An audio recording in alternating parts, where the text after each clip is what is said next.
àtẹ̀wé tí ọjọ́ ìbí wọn bọ́ sínú oṣù kọkànlá àdúrà wa ni pé kí lẹ wí. mo ní àwọn ọmọ yẹ.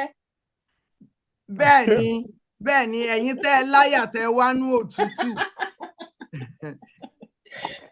ẹ ṣeun gbogbo ọlọ́jọ́ bí ni Ọlọ́run á jẹ́ kí wọ́n ṣe ọ̀pọ̀lọpọ̀ nílẹ̀ alààyè. Mo kí àwọn amòye wa pé wọ́n káàbọ̀ sórí ètò Yorùbá Gbòde. Àmọ́ ń tó ṣẹlẹ̀ a ti lo 30 ìṣẹ́jú lẹ́yìn a ti fẹ́ lo 30 ìṣẹ́jú a sì wá rí pé àwọn èèyàn tí ń bẹ níbí gan wọ́n fẹ́rẹ̀ kèé rí báyìí ṣùgbọ́n a lè torí pé lágbájá ò wá kí a wá mọ̀ fún lágbájá ò tí ì dé. Kí lẹ wí? Pé lágbájá ò tí ì dé. Ká wá fi ebi pa tàmẹ̀dò kò yẹ kó rí bẹ́ẹ̀. Ẹ ṣeun. So kó tó di pé a bẹ̀rẹ̀ ètò tòní. Èmi náà fẹ́ dúpẹ́. Ọwọ́ wà lókè, ọwọ́ méjì wá ṣì wà lókè màmá. Ẹ dákun ẹ foríjì mi òun ò tó bẹ́ẹ̀. Ok. Bàbá Ológbòmọ̀ṣọ́ tí ì sọ̀rọ̀ wọn sí kí wọn o. Àwọn gbọ́dọ̀ náwó fún wa o. Ẹ náwó fún wa o. Bàbá Ológbòmọ̀ṣọ́. Owó ló bá dé o. Yes ma. Ó dáa o, ẹ ṣé púpọ̀ o. Mo kí gbogbo ẹ káàsán níbi tẹ́ wà o. Àwọn tó wà ní ìlú ọba kí ẹ kálẹ́. A kí bàbá Adébóyè ẹ kú àyájọ́ ọjọ́ ìbí lónìí o. Ẹ̀mí yín á ṣe púpọ̀ rẹ̀ láyé àti láàyè o. Àmín o. Mímọ̀ tí mo mọ̀ ní ire ló já sí fún mi torí ọ̀pọ̀lọpọ̀ ẹ̀kọ́ ni mo ti kọ́ láti ọ̀dọ̀ yín níwọ̀nba ìgbà tí àdìjọ wà. Mo ti dúpẹ́ púpọ̀ pé ọ̀nà èmi àti tiyín ó jára wọn. Mo dúpẹ́ lọ́wọ́ Yorùbá Gbòde pé wọ́n kó wa pọ̀ débi pé a tún lè mọ̀ yín. Tó bá yẹ pé a mọ̀ yín vacuum ńlá gan ló máa jẹ́ nínú ìgbésí ayé oníkálukú wa. Torí ọ̀pọ̀lọpọ̀ àwọn nǹkan tẹ́ ti sọ tẹ́ ti kọ́ wa látẹ̀yìnwá. Ọ̀pọ̀lọpọ̀ ẹ̀kọ́ tá a ti kọ́ látọ̀dọ̀ yín kò ṣeé fi owó rà. Ẹ ṣeun gan púpọ̀. Ọlọ́run Olódùmarè á lọ́ra ẹ̀mí yín. Ẹ ṣe púpọ̀ ọdún láì a máa rí Yorùbá o. Amen. Àṣẹ o. Àṣẹ. Ẹ ṣeun o adúpẹ́. Ta ló tún kù bàbá ẹ máa sọ̀rọ̀ ṣùgbọ́n ẹ̀yin ni ẹ Ọ̀túnba. Àwórì. Bàbá Láwórì. Àti bàbá Wọlé Òní. Ẹgbẹ́ sọ̀rọ̀ káwọn èèyàn tó sọ wípé Àwórì èṣe Yorùbá. Ẹ bá tètè sọ̀rọ̀ wá Láwórì èṣe Yorùbá. Ìsìṣọlá ó di méjì.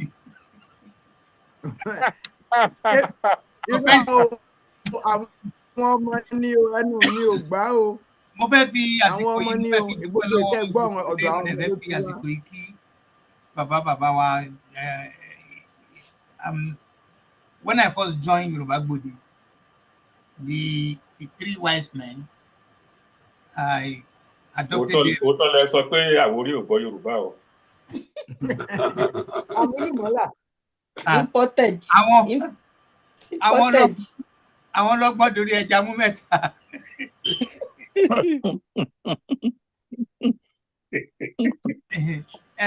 I quickly adopted them because I find them to be very good wise men. And Baba, as the leader in the platform, I also see him as a mentor. I want to appreciate him. I also want to feel as if Baba, ẹ ṣe 90, ẹ ṣe 110. So that never ṣe 110 to our buying bit around that time. Ẹ ṣe za ẹ pẹ́ láyé ẹ pẹ́ fún wa. God bless you. Mi pé a tún máa ṣe Yorùbá Gbòde lọ́hùn. Anyway, Yorùbá Gbòde is come to stay láyé àti lọ́hùn. Ẹ bá ti wá ń tẹ̀ náà ní dáyín mọ̀ lọ́mọ. Ní dáyín mọ̀ mọ́. Ẹ ṣeun. Bàbá Wọlé Òní. Ẹ ṣé olóòtú. Bàbá Adébóyè sà, mo fi tọ̀wọ̀tọ̀wọ̀ dárúkọ yín sà o. Ẹ ṣé sà. Mo fẹ́ join gbogbo àwọn tó ti wish yín happy birthday. Èmi náà kí yín o. I've learned so much from you on Yoruba Gbòde, and knowledge, it is so impressive. what actually impresses me about you, sir, is the way that you recall facts and details like decades ago. So I really do appreciate your knowledge, and I pray that the Lord shall continue to honor you, sir. Eshegon, and I wish you happy birthday today. Sir. Thank you, sir. Daddy. Amen. Charlie Connie. Okay, Baba fẹ́ sọ̀rọ̀ àti Dr. Osiyemi. Akọ. Àwọn kọ́yà tí mo alàgbà Dr. Shiyemi. Dr. Shiyemi, mo ti rí yín o. Ẹ káàsán mà. Ẹ káàsán o. Ẹ káàsán olóòtú. And ẹ káàsán bàbá. Happy birthday to you. Ẹ ṣeun. And àdúpẹ́ lọ́dọ̀ Ọlọ́run tó fún yín lẹ́mìí gúngùn. And ẹ̀mí gúngùn yẹn ó máa gùn sí ní lágbára Ọlọ́run. Àmín o. And ẹ pẹ́ fún wa with all the things you've been doing on this Yoruba Gbode. And I know you'll be kicking forever. You are still kicking, and you'll kick forever. You are still 18 years young, and you will kick forever. So, ọpẹ́ ni f'Olúwa tó sọ ọjọ́ òní di ọjọ́ ire fún wa, and a tún máa ṣe so many happy birthday for you in Jesus' name. Amen. Amen. Amen. Ngbà tẹ́ ń kí bàbá tẹ́ ń pe Jésù, ẹ bá ti gbé ọpọ́n fá kalẹ̀. Ọlọ́kànràn ló sì bá a bá fẹ́ni lójú àríná. Ẹ ṣé o, Dr. Shiyemi, mo kàn fẹ́ fà yín lẹ́sẹ̀ ni. Yes, ma. Ta ló tún kù tí bàbá náà ló kù? Bàbá. Ẹ ṣeun o. Tẹ́ ẹ bá sọ pé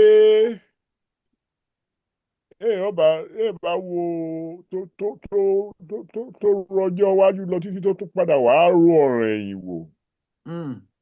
Yóò rí wípé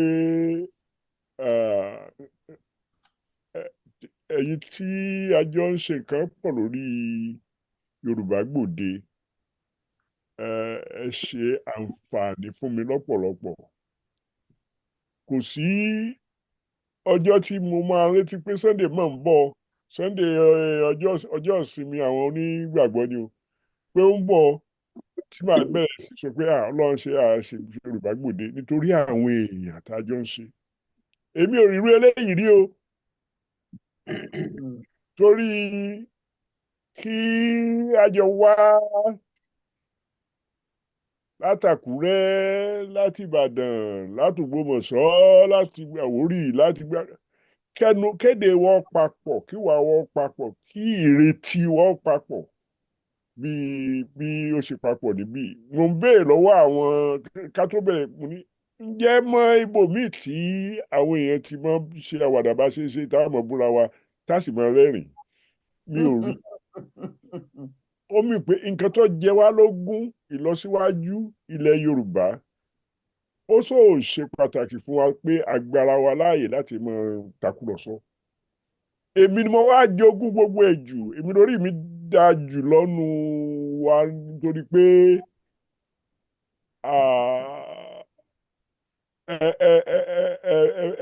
ìfẹ́ tí mò ń rí gbà lọ́dọ̀ yín ó ṣòro rí. So kí Ọlọ́run ó jẹ́ ká pẹ́ lórí tá à ń ṣe yìí, kó sì jẹ́ ká rí nǹkan tá à ń wá nídìí ẹ̀. Ìlọsíwájú ilẹ̀ Yorùbá, ìràpadà ilẹ̀ Yorùbá, tó fi jẹ́ pé àní máa dàbí ẹrú fún àwọn tí ò jẹ́ fẹ́ ká jẹ yẹn ni yó.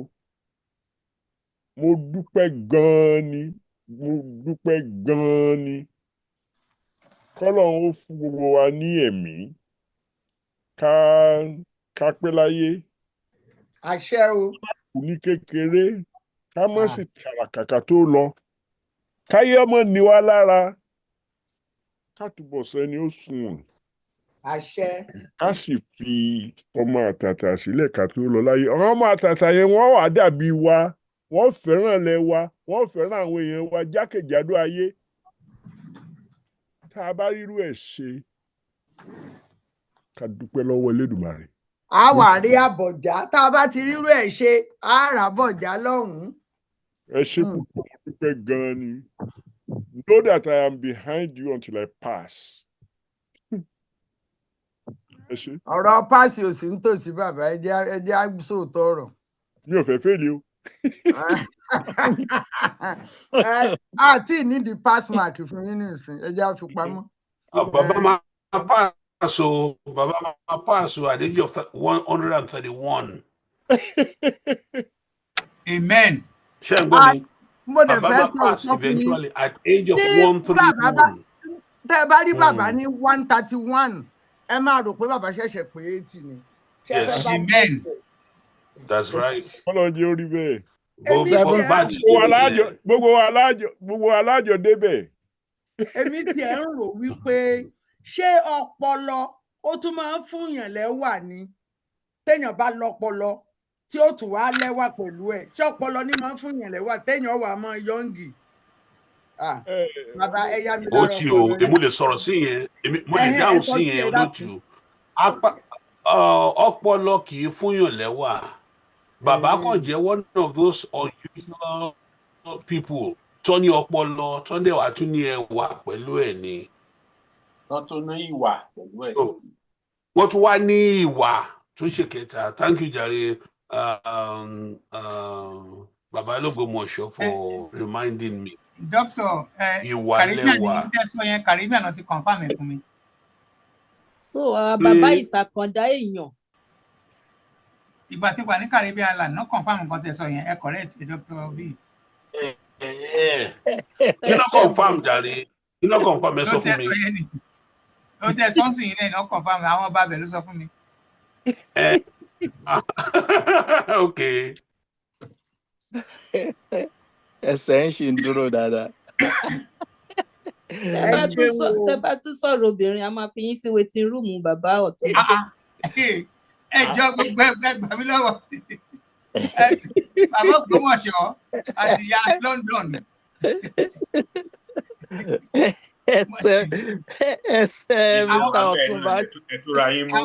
Àwọn tó fún mi lọ́mọ, àwọn tó náà fẹ́ fún mi lọ́mọ, àlàyé ò ní fẹ́ ṣe fún ẹ pé mo láwọn èèyàn bíi tí wọ́n ń jẹ́ kókó. Ẹsẹ̀ Mr. Ọ̀túnba ṣì dúró déédéé, kò ṣèk. Àwọn afẹ́ ajẹmọ́fẹ́ àyónú tí wọ́n máa ń fún ní lóko òdí ọ̀pọ̀ ẹ̀rọ. A dúpẹ́ lọ́wọ́ Ẹlẹ́dàá lónìí ohun tí a fẹ́ gbé yẹ̀wò ṣe pàtàkì ṣùgbọ́n kí n tó lọ síbẹ̀ mo tún fi àsìkò yìí ké sí ẹ̀yin onínú. Ẹ jọ̀ọ́ kẹ́ tó lọ síbẹ̀ ọ̀rọ̀ tẹ́ ẹ sọ afẹ́ ajẹmáfẹ́ ayó tí fúnni ní oko ìdí ọ̀pẹ ṣé òwe ni ẹni àbí ọ̀rọ̀? Àṣàyàn ọ̀rọ̀ ni kì í ṣe òwe. Kì í ṣe òwe. Ẹ ṣe púpọ̀. Afẹ́ ajẹ mọ́fẹ́ ká yó tí fúnni ní oko ìdí ọ̀pẹ ro. Bẹ́ẹ̀ni. Ẹ ṣeun sà. So bó tún fi àsìkò yìí ké sí gbogbo ẹ̀yin onínú dídùn ọlọ́rẹ ẹ má gbàgbé Yorùbá Gbòde ká dọ́gbọ́n ṣe ìpolówó ọjà níbẹ̀ ẹni tó bá sì fẹ́ nǹkan pàtàkì pé ká kéde lórí Yorùbá Gbòde owó taṣọ rẹ ni ohun tí a fẹ́ gbé yẹ̀wò lónìí ohun tó kan gbogbo wa nítorí ilẹ̀ ìlà wà àfi ẹnjíníà àgbà tí wọ́n mọ̀ tí wọ́n wá lọ́sọ̀ọ̀sẹ̀ àbí Canada ni ẹ ṣẹlẹ̀ ní Amẹ́ríkà ní àkọ́kọ́ ká ṣe àyẹ̀wò àwọn èèyàn ọ̀pọ̀lọpọ̀ àwọn èèyàn ni wọ́n kópa nínú ìdìbò náà tí wọ́n díje ṣùgbọ́n àwọn tí ìdíje wọn tó lámìláaka tó kàn wá tó ṣẹ̀wò mọ́ wa lára ó ní ti ààrẹ ẹni kìíní ni obìnrin tí ó jẹ́ igbákejì ààrẹ orílẹ̀-èdè yìí tẹ́lẹ̀tẹ́lẹ̀. Ó ti wà mẹ́wọ̀n. Bẹ́ẹ̀ ni ó ti wà ń bẹ̀ bẹ́ẹ̀ ni ó sì wà ń bẹ̀ títí di ìgbà tí wọ́n ó fi búra fún ààrẹ kejì láti wọlé. Ó náà ni ìyáàfin Kamala Harris, èèyàn bíi tèmi, dúdú tó jẹ́ pé àwọn òbí rẹ̀ wọ́n wá láti ọ̀nà jíjìn, tí wọ́n sì tẹ̀dó síbí, tí ó ti ṣe agbẹjọ́rò, amòfin, gbogbo ẹ̀ ló ti ṣe kó tó di àsìkò yìí. Bákan náà, ẹnì kejì rẹ̀, Donald Trump, òun ti ṣe ààrẹ lẹ́ẹ̀kan. Ẹ̀yìn ìgbà yẹn oríṣiríṣi nǹkan ló ṣẹlẹ̀ kó tó wá di pé ó tún gbégbá ìbò. Ìgbà tó gbégbá ìbò, àwa ní ó ń ṣàwàdà ni pé aláwàdà lọkùnrin, ṣùgbọ́n gbogbo wa náà ni a mọ ibi tí ó dé dúró. Nítorí pé bá ṣe ṣe màá kọ́kọ́ pe bàbá Bíyì Oyèfulẹ̀ torí mo mọ̀ pé iṣẹ́ wọn pọ̀ lónìí. Bóyá kí wọ́n kọ́kọ́ bá wa sọ̀rọ̀ nípa ìbò tí a dì kọjá. Ẹ ṣé.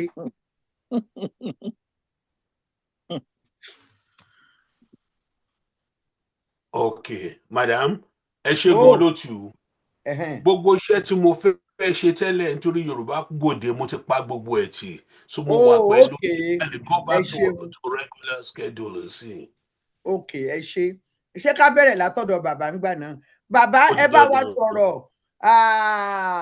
ní àkótán nípa ìdìbò Amẹ́ríkà.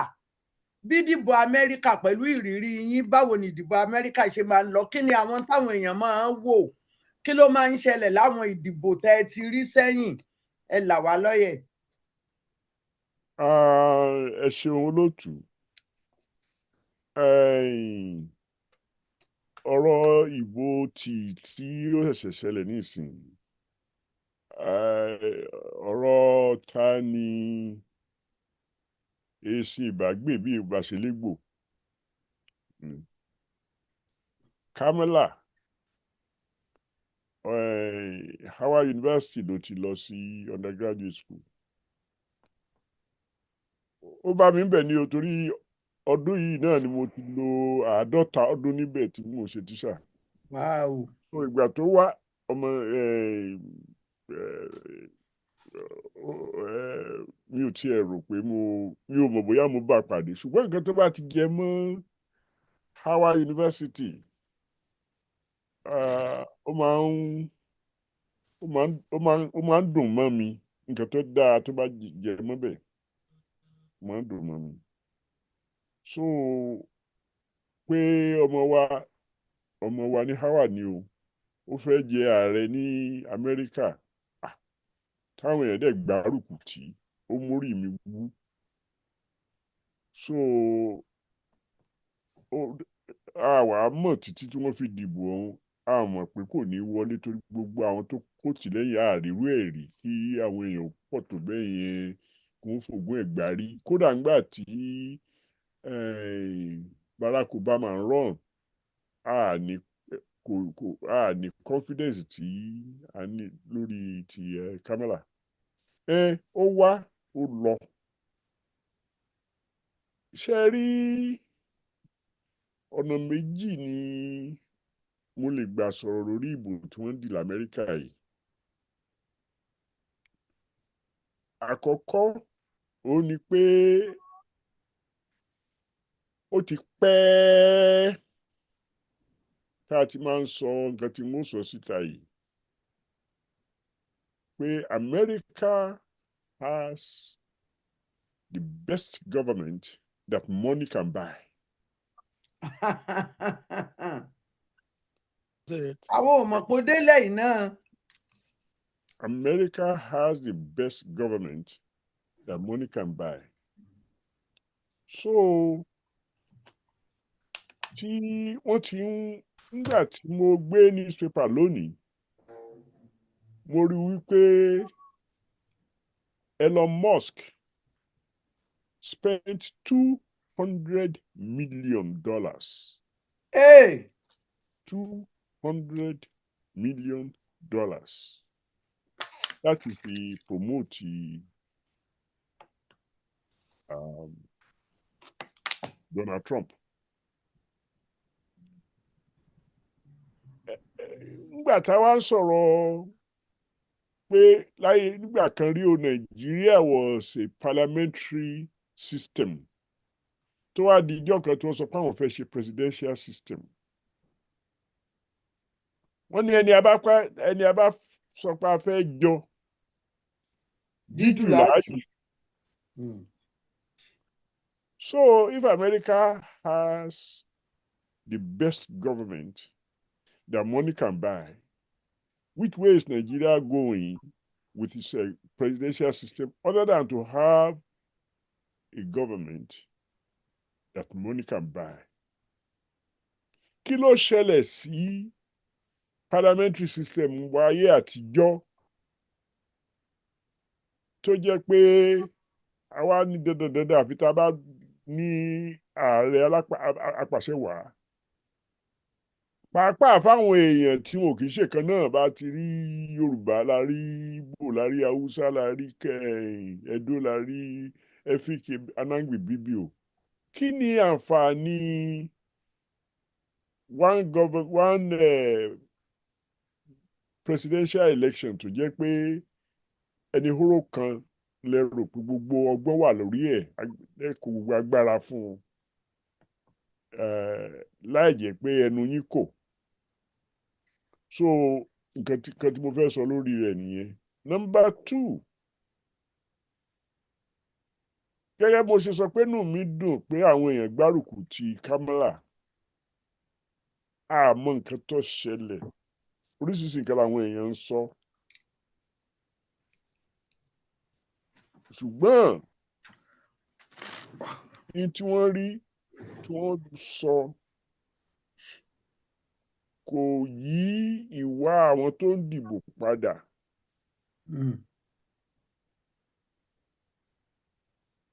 Kò yí ìṣe wọn padà completely. Ìbá jẹ́ ohun ìyanu kí èèyàn dúdú ó ṣe president ní 2009 to 2016.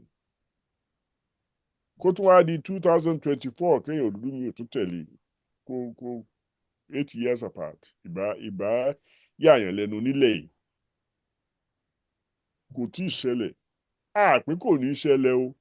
Kódà bí èèyàn bá wo iye àwọn èèyàn tó dìbò fún Kamala, a mọ̀ pé nǹkan lè dá sí lọ́jọ́ iwájú. Mo fẹ́ ibi tí wọ́n ti kí tó panu mọ́ fún àwọn èèyàn dúdú àtàwọn àyàn tí wọ́n fẹ́ sọ̀rọ̀ ìtínú. Ẹ má sọ̀rọ̀ ìtínú. 1867 wọ́n ní wọ́n dá Howard University sílẹ̀ fún àwọn èèyàn dúdú.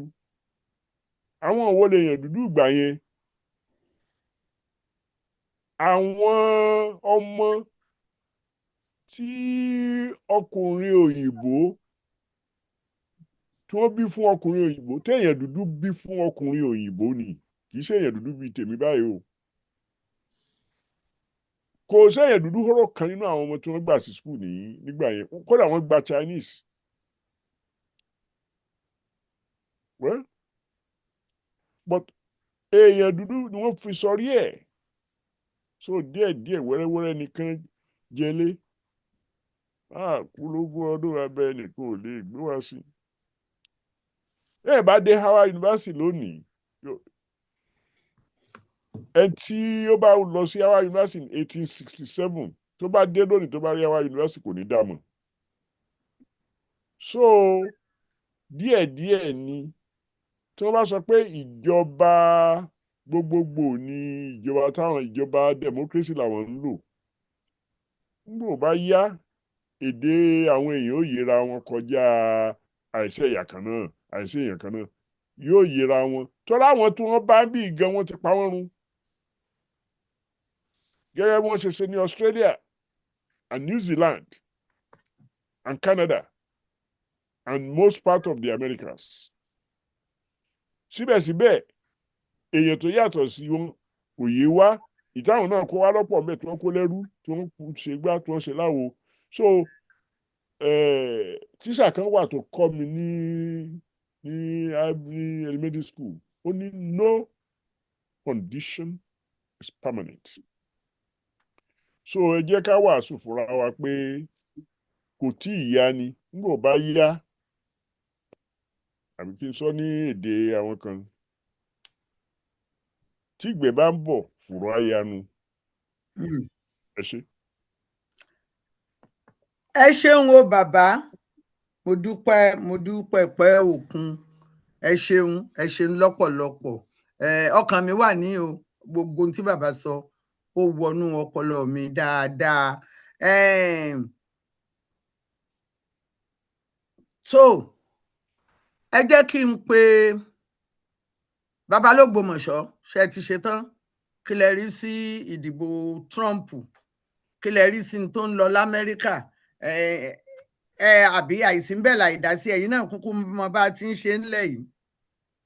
Bẹ́ẹ̀ ni, ẹ ṣé púpọ̀ olóòtú, ẹ ṣeun bàbá fún àwọn àkàwé tẹ́ ti gbé sọ síwájú.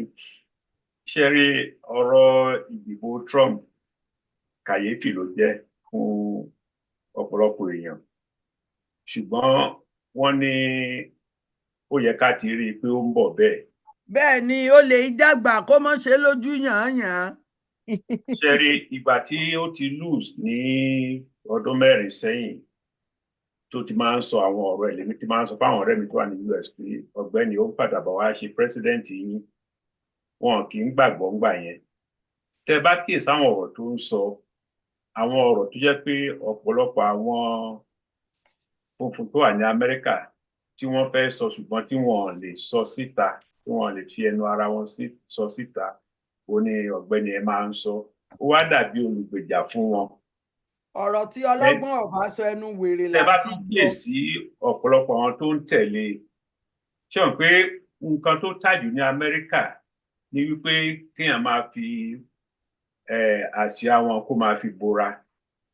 Tán bá rí àwọn láìkí tó ń pè ní patriotism ní Amẹ́ríkà. Ìfẹ́ ìlú. Bẹ́ẹ̀ ni, tẹ́ bá kíyèsí àwọn MAGA group yẹn, wọ́n gba kíní ẹ̀bí ẹni pé àwọn nìkan ni wọ́n ní Amẹ́ríkà.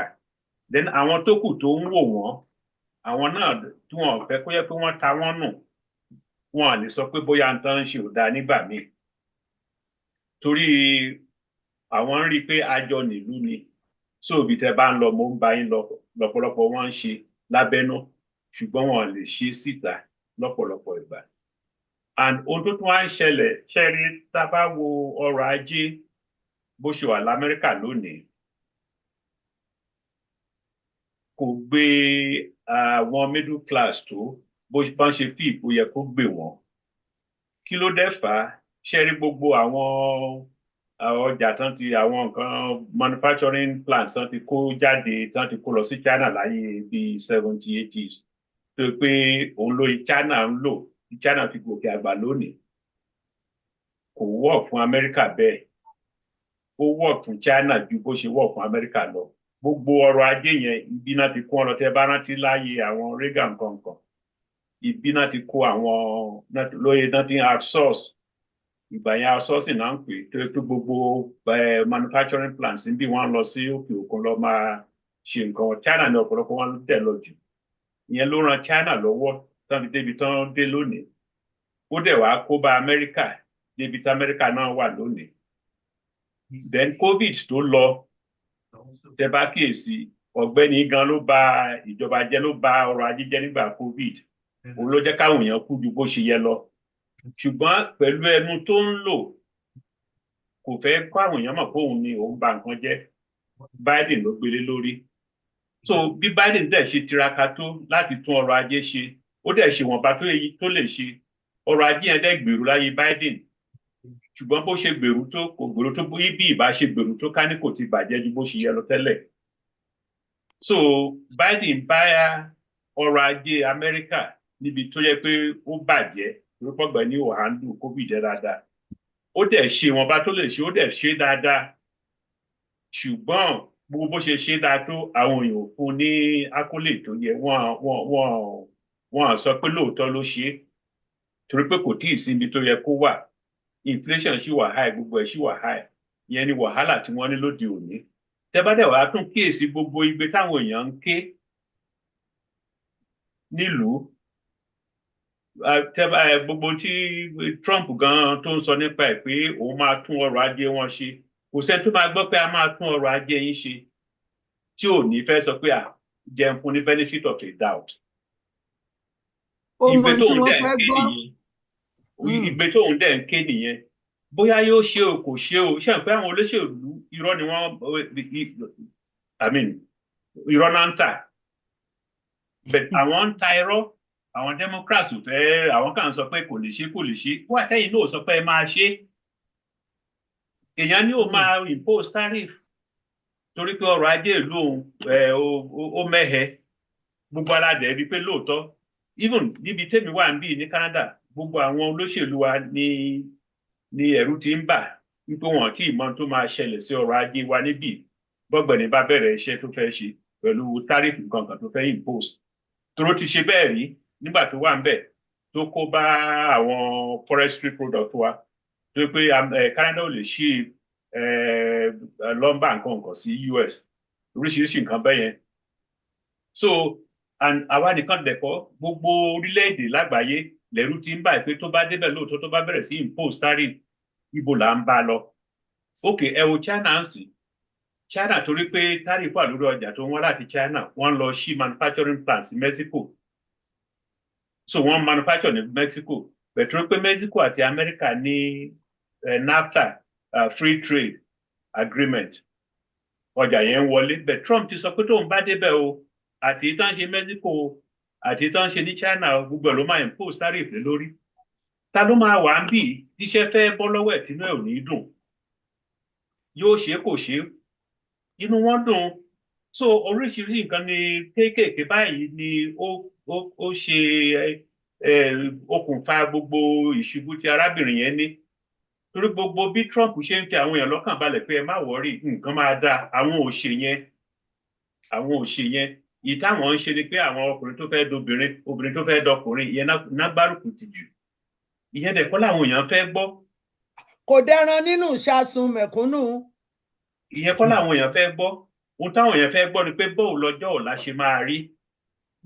so ìyẹn ni problem tó wà ń bẹ̀ lénìí and again ṣe mọ̀ arábìnrin yẹn ibi tó ti ṣiṣẹ́ tẹ́lẹ̀ bí n pé ó ṣiṣẹ́ takuntakun ó ṣe pẹ̀lú akitiyan tó yẹ kó fi ṣe kò sẹ́ni tó máa jọ́lọ́pàá tó máa ṣiṣẹ́ ọlọ́pàá nílùú tó máa jọ́gọ̀ ọlọ́pàá nílùú tí dúdú wà tí ò ní ṣe dúdú àbúrò tí mo sọ yìí torí a mọ̀ bá a ṣe rí síra wa bí dúdú kan bá ṣẹ̀ tó bá pọ́ níṣẹ̀ torí pé ó jẹ́ dúdú wá lò láìkì dúdú ni wọn ò ní fẹ́ rí ẹ̀ṣẹ̀ rẹ̀ mọ́ wá ní ó yẹ kó lè fi sílẹ̀ ò fi sílẹ̀ ni tó dẹ̀ jẹ́ pé dúdú ló pọ̀ nílùú ẹ̀ tó pọ̀ ló dẹ̀ ń ṣẹ̀ jù ṣé wàá sì díjú pé òkè ìwọ máa lọ iṣẹ́ tó gbà kọ́ nìyẹn arábìnrin yẹn ṣiṣẹ́ takuntakun tó ọ̀pọ̀lọpọ̀ iṣẹ́ tó ṣe ń gbà yẹn gan-an ó tún fún àwọn nǹkan táwọn èèyàn rò bá pé ìgbà tó iṣẹ́ yìí o àwọn dúdú tó yẹ kó ilẹ̀ kó fi wọ́n sílẹ̀ àwọn dúdú tó mú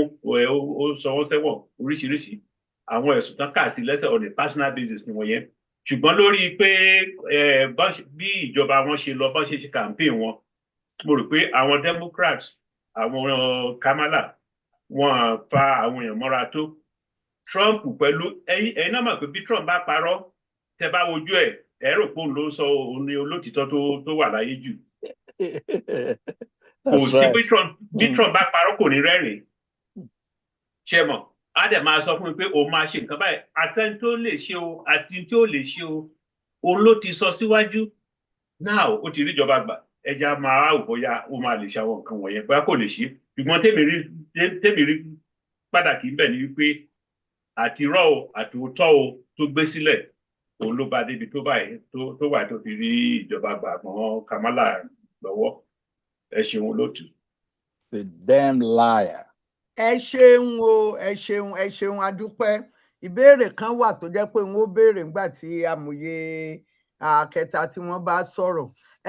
Bàbá Oyèfúlẹ̀ ó kàn yín sà. Bàbá Oyèfúlẹ̀.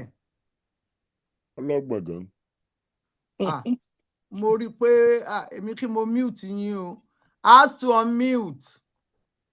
Ẹ túra yín lẹ̀, wọ́n ní gbọ̀ngàn lẹ́wà. Ẹ gbọ́dọ̀ jẹ gbogbo yán yẹn tán o. Lọ sí Ìjẹ̀bú Òde.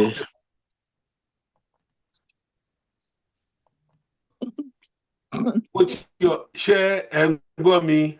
Bẹ́ẹ̀ ni à ń gbọ́ yín. Ṣé ẹ ń gbọ́ mi sìn? Bẹ́ẹ̀ ni. À ń gbọ́ yín, à ń gbóhùn yín, a dẹ̀ rojú yín tó fresh. Ẹ rí eléyìí? Sáré. Ṣé ẹ rí eléyìí?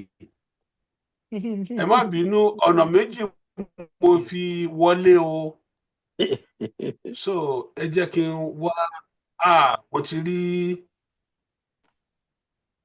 Inú ilé lẹ wà tẹ́lẹ̀ jáde. Inú ilé ni mo wà.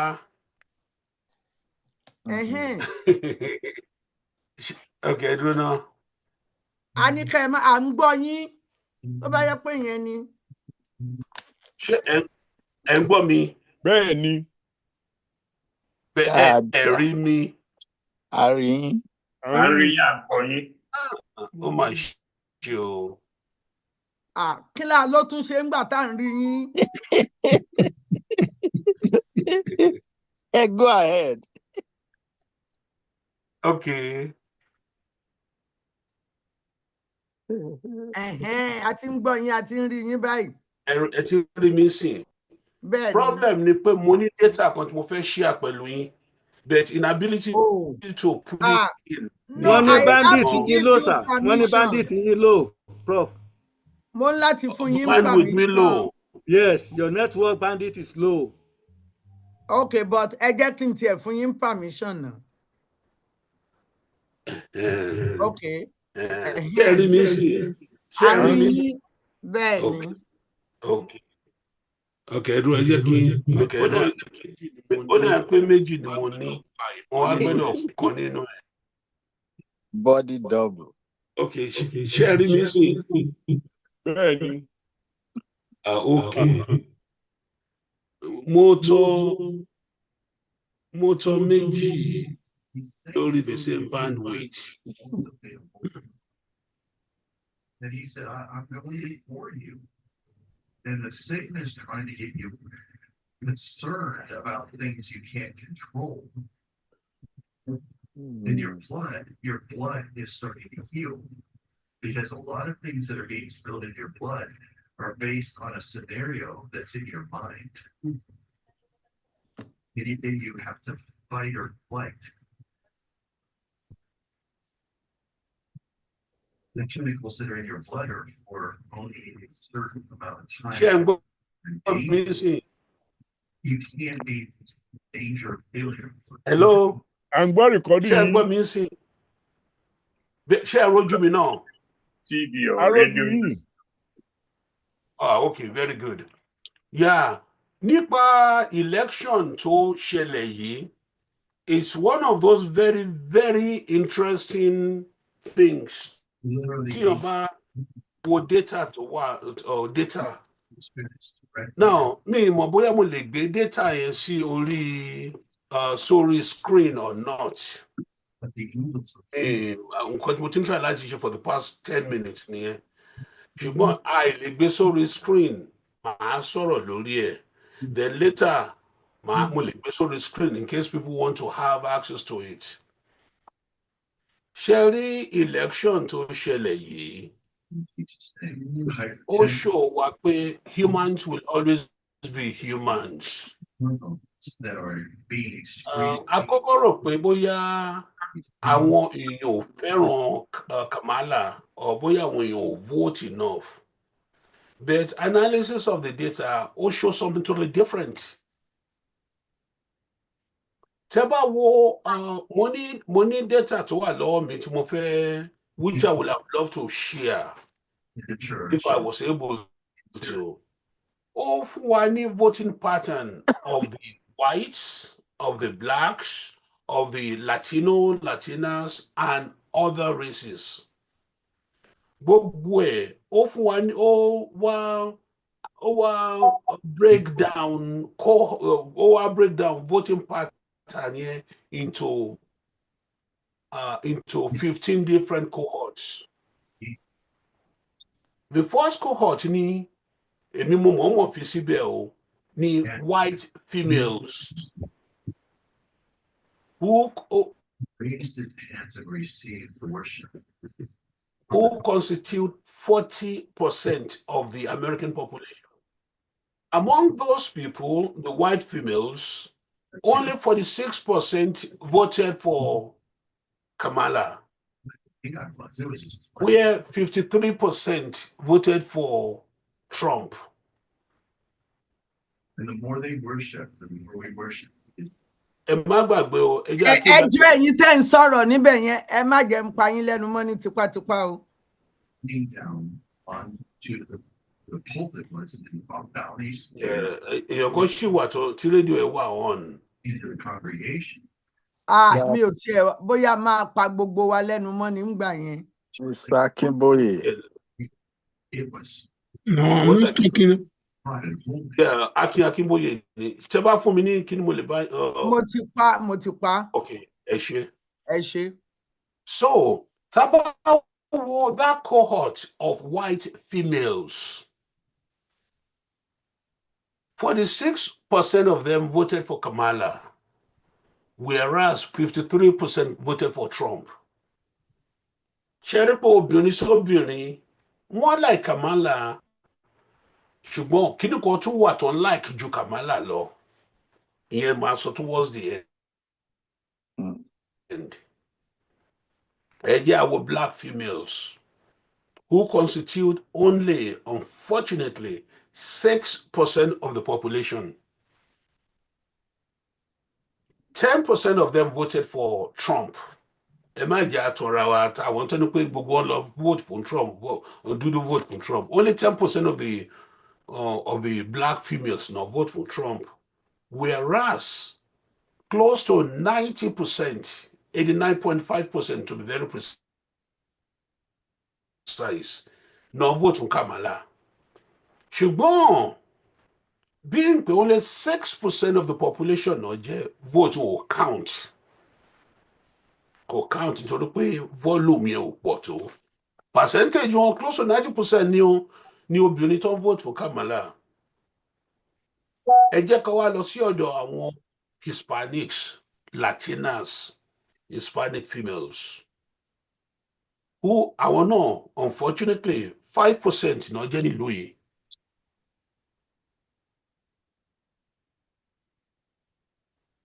Close to 40% voted for Trump, about 60% voted for Kamala.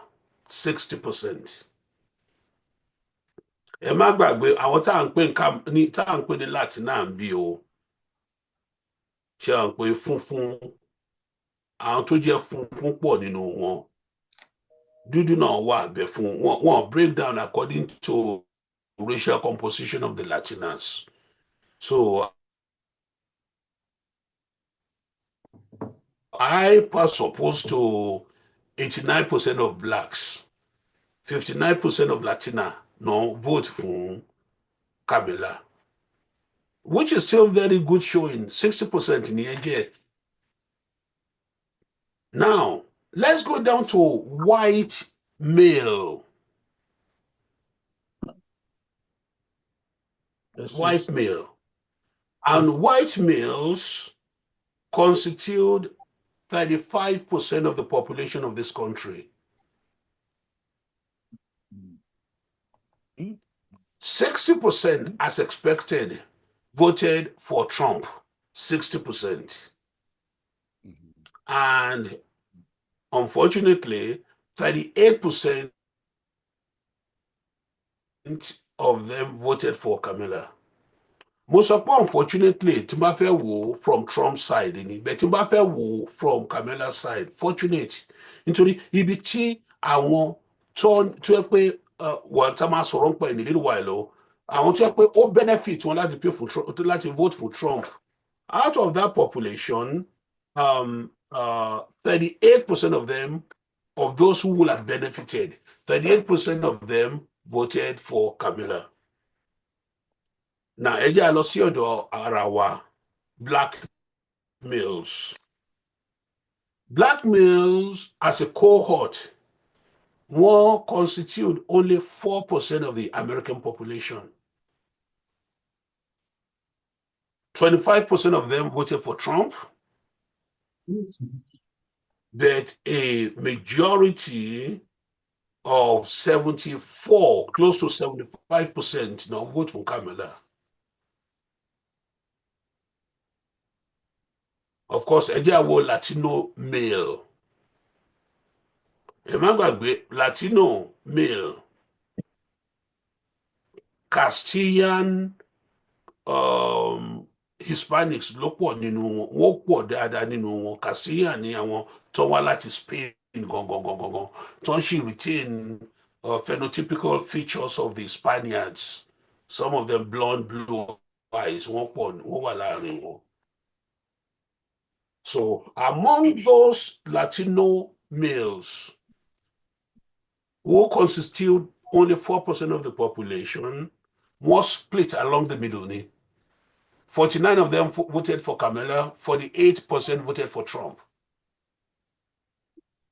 Hispanic male. And ẹ jẹ́ a wá lọ sí urban population, which constitute 20% of the American population. There, 35% voted for Trump and 53% voted for Kamala. Ẹ jẹ́ ká move away díẹ̀ sí suburban population. Ẹ wá máa rí trend yẹn pé 53% of the urban to vote for Kamala. Ìgbà tá a dé suburban area, ó ti 63% to vote for Kamala ní urban. Ìgbà tá a máa dé suburban, ó ti lọlẹ̀ sí 52 from 63% to 52%. Now vote for Kamala. And of course, 47% now vote for Trump.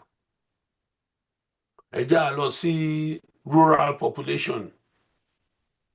And that rural population constitutes 35% of the population of this country. Among àwọn yẹn, 35% péré ló vote for Kamala. The overwhelming 63% of the rural population vote for Trump. Mo máa go back to that figure again. Urban for Harris, for Kamala and CEO, fún àwọn urban population 63 for Kamala. Suburban population 52% for Kamala. For the rural population 35%. Ṣẹ́rí bó ti ń lọlẹ̀. And of course, the exact remainder of the vote went for Trump. And to yẹ pé among the rural population, he had an overwhelming 63% of the population. Now, let's go now to the cohort to represent the highly educated and not too highly educated. The Americans with college degree constitute 45% of the American population. Among them, college-educated Americans. Among them, 56% voted for Kamala, 43% voted for Trump. But unfortunately, our college-educated, small number, they won 45% of the population. They won. And I lọ sí ọ̀dọ̀ àwọn tó wà ní college rárá, those who did not go to college, who constitute 55% of the American population. Of course, as one would have expected, majority of them voted for Trump with 56%, and only 43% of the non-college educated voted for Kamala. Now, further, one was cohort here, as opposed to male, female,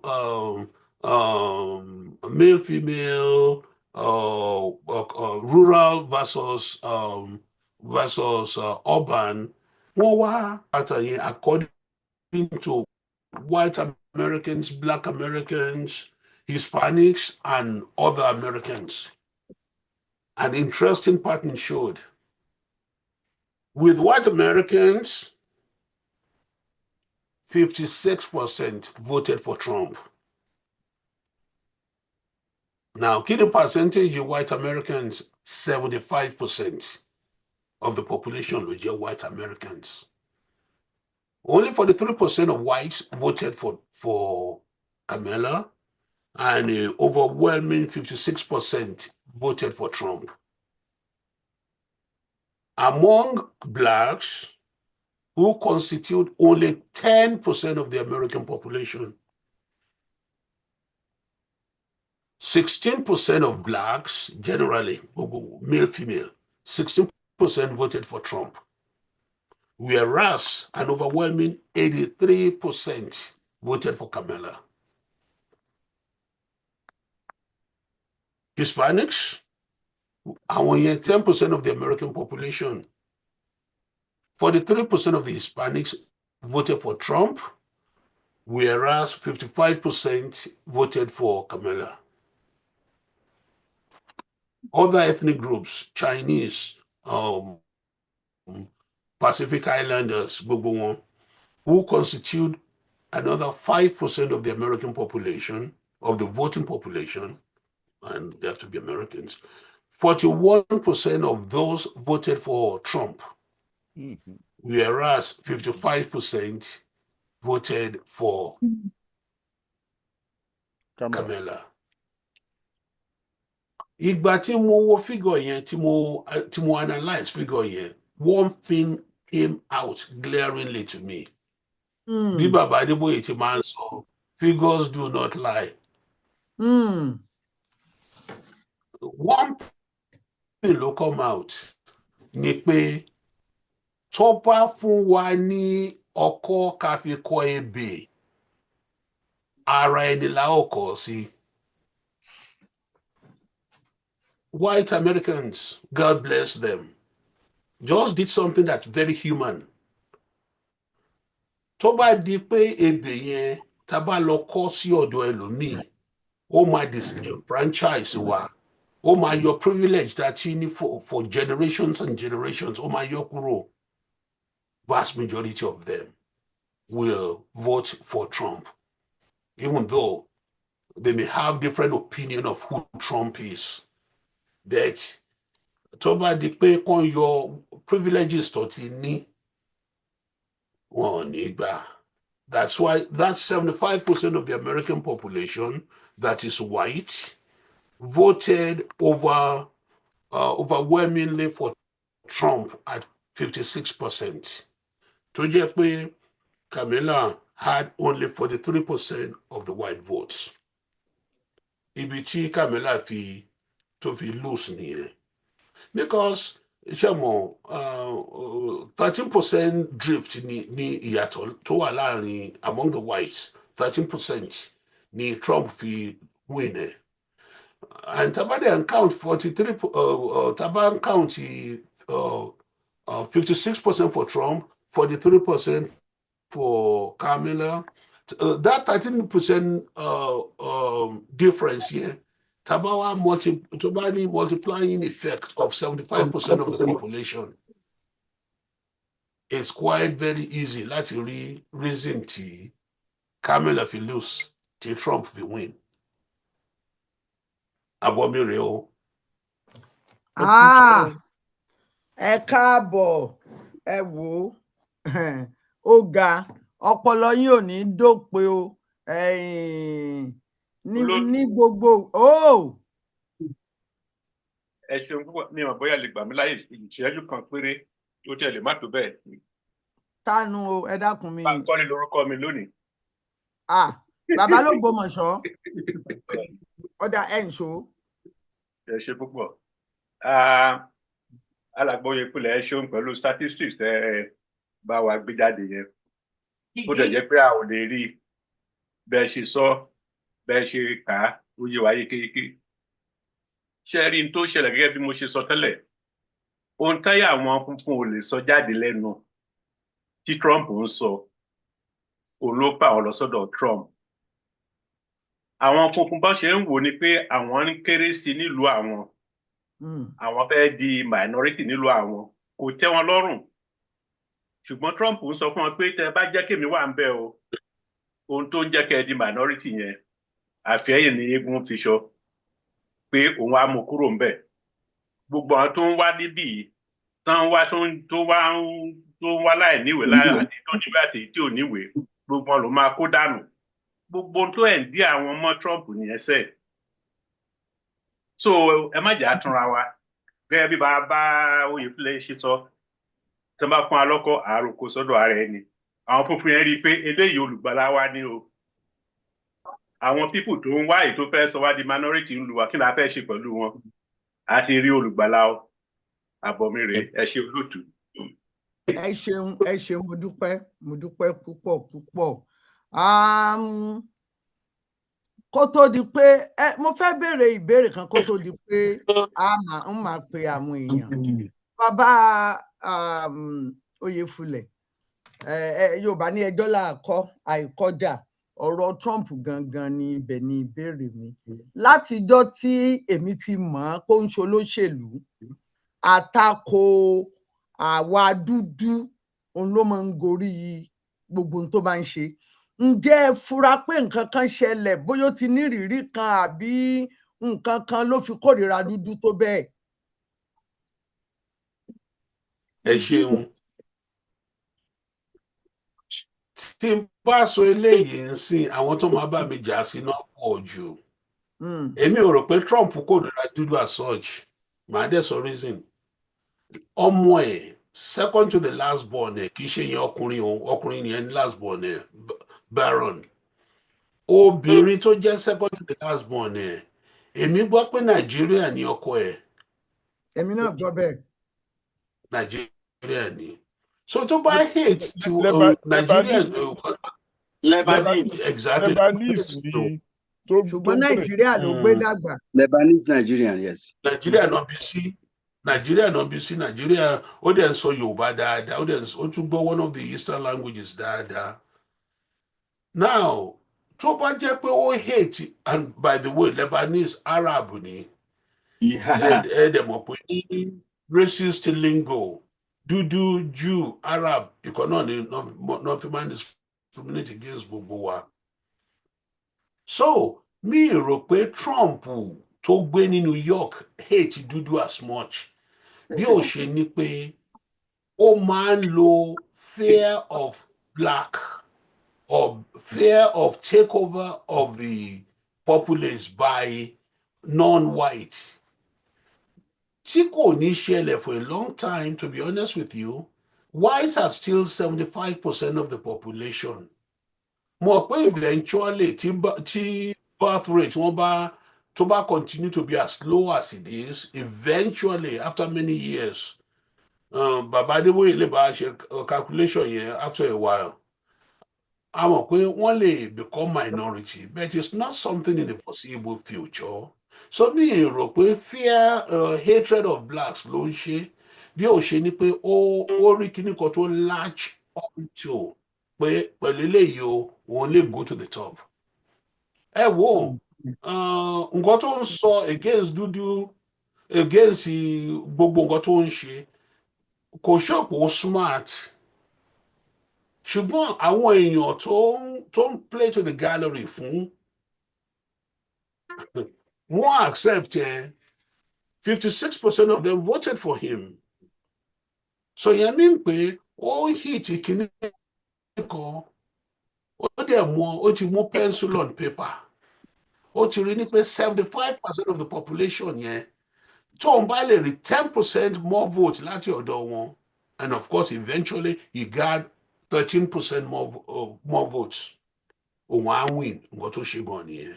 So me, I'm not really convinced but hate dúdú per se, but he was just an opportunistic individual torí ọ̀nà láti clench presidency. Torí tẹ́ ẹ bá rántí ó ṣe nígbà tó wà lórí àlééfà níjọ́un, ó ṣe débi wípé ìkan nínú àwọn ọmọ wa tó wà nínú ìgbìmọ̀ ètò ọrọ̀ ajé rẹ̀ ó bínú kúrò. Abẹ́ rántí? Mo rántí. Ẹ máa rántí gbà yẹn ó fẹ́ second term tí kò rí mú tí kò rí gbà torí Biden tó jáde. Second term ló ń wà, ó fẹ́ appease that same crowd, that 75% pé wò mí o, mo lè ṣe báyìí fún dúdú, mo lè ṣe báyìí fún dúdú. Wọ́n sí marketplace ká hang wọn up mọ́ anymore. Ṣùgbọ́n mo lè ṣe báyìí fún dúdú, nǹkan tó ń ṣe nìyẹn. I will not be surprised. I make up to ní. Ẹ jẹ́ ọ̀rọ̀ àfihàn sílẹ̀. Ẹ ṣe. Ẹ jọ̀ọ́ mà. Yes sir. Ẹ jọ̀ọ́ mà lẹ́ẹ̀kan sí bàbá Oyèkúnlẹ̀. Tẹ́ bá ní èmi ò sọ pé ó hate bẹ́ẹ̀ kò nífẹ̀ẹ́ dúdú. And example tèmi á fún yín ni pé kó tẹ̀ tó di pé ó ń wá tó fẹ́ ṣe president nígbà tó wà ní New York. Tẹ́ bá rántí the 5 Central Park guys, tẹ́ bá rántí ọmọbìnrin yẹn ó lọ sí Central Park ó lọ jog, wọ́n pa á síbẹ̀. Bàtà àwọn ọlọ́pàá máa mú yàn, bàtà rẹ̀ ló mú wọn rẹ̀ lè mú kọ́ pa wọ́n. Wọ́n lọ ṣá. So Trump sọ pé ká pa àwọn ọmọ yẹn. Ó dìídì gbé advertisement jáde nínú pépà ńgbà yẹn láì mọ òótọ́ ọbẹ̀ wípé kán pa wọ́n. Ọlọ́run lẹ́yìn bí ọdún mélòó kan ni wọ́n ṣẹ̀ wá rí ẹni tó pa ọmọbìnrin yẹn tí DNA gbé jáde tí yẹn wà lẹ́wọ̀n ibi tó ti wà lẹ́wọ̀n tí DNA gbé jáde fóun ló pa kán tó wá tú àwọn ọmọ yẹn sílẹ̀. Ṣe rántí ọ́fíìsì tó di kò sọ pé òun sorry kò apologize kò ṣe anything. Tẹ́ bá dẹ̀ tó ń gbọ́n pa bàbá ẹ̀ gan tó jẹ́ pé òun gan ni landlord ní New York, wọ́n ní kì í gba dúdú sílé, yìí tẹ̀ gba dúdú síbi iṣẹ́. So èmi ò sọ pé ó hate bẹ́ẹ̀ kò nífẹ̀ẹ́ dúdú. It's a damn racist fuck. Ẹ dákun ẹ mọ́ sọ yín o, ẹ fi yẹn pamọ́ o. Ó yé mi, bàbá l'Ògbómọ̀ṣọ́. Sharing point is a very good point, but ẹ jẹ́ àtúnwò from a slightly different point of view. Gbogbo nǹkan tẹ́ sọ mi lè agree pẹ̀lú ẹ o, because you are fact laden. It's a pretender. But ẹ jẹ́ bragado ni bragado ṣe o. Tó bá jẹ́ bragado ni. And somebody wants to talk. Nǹkan tí o fi ní apologize gan-an nìyẹn. Because he's playing to a crowd. He's playing to a crowd kò ní impossible. Ṣé àgbẹ̀ láti apologize yẹn ó show weakness. Ibi Trump yìí náà ló lọ ń mú ẹ̀ṣẹ̀ bí like a common boxer tó fẹ́ báyọ̀ jà. It's not. Let me tell you, most white people tẹ́mi bá sọ̀rọ̀.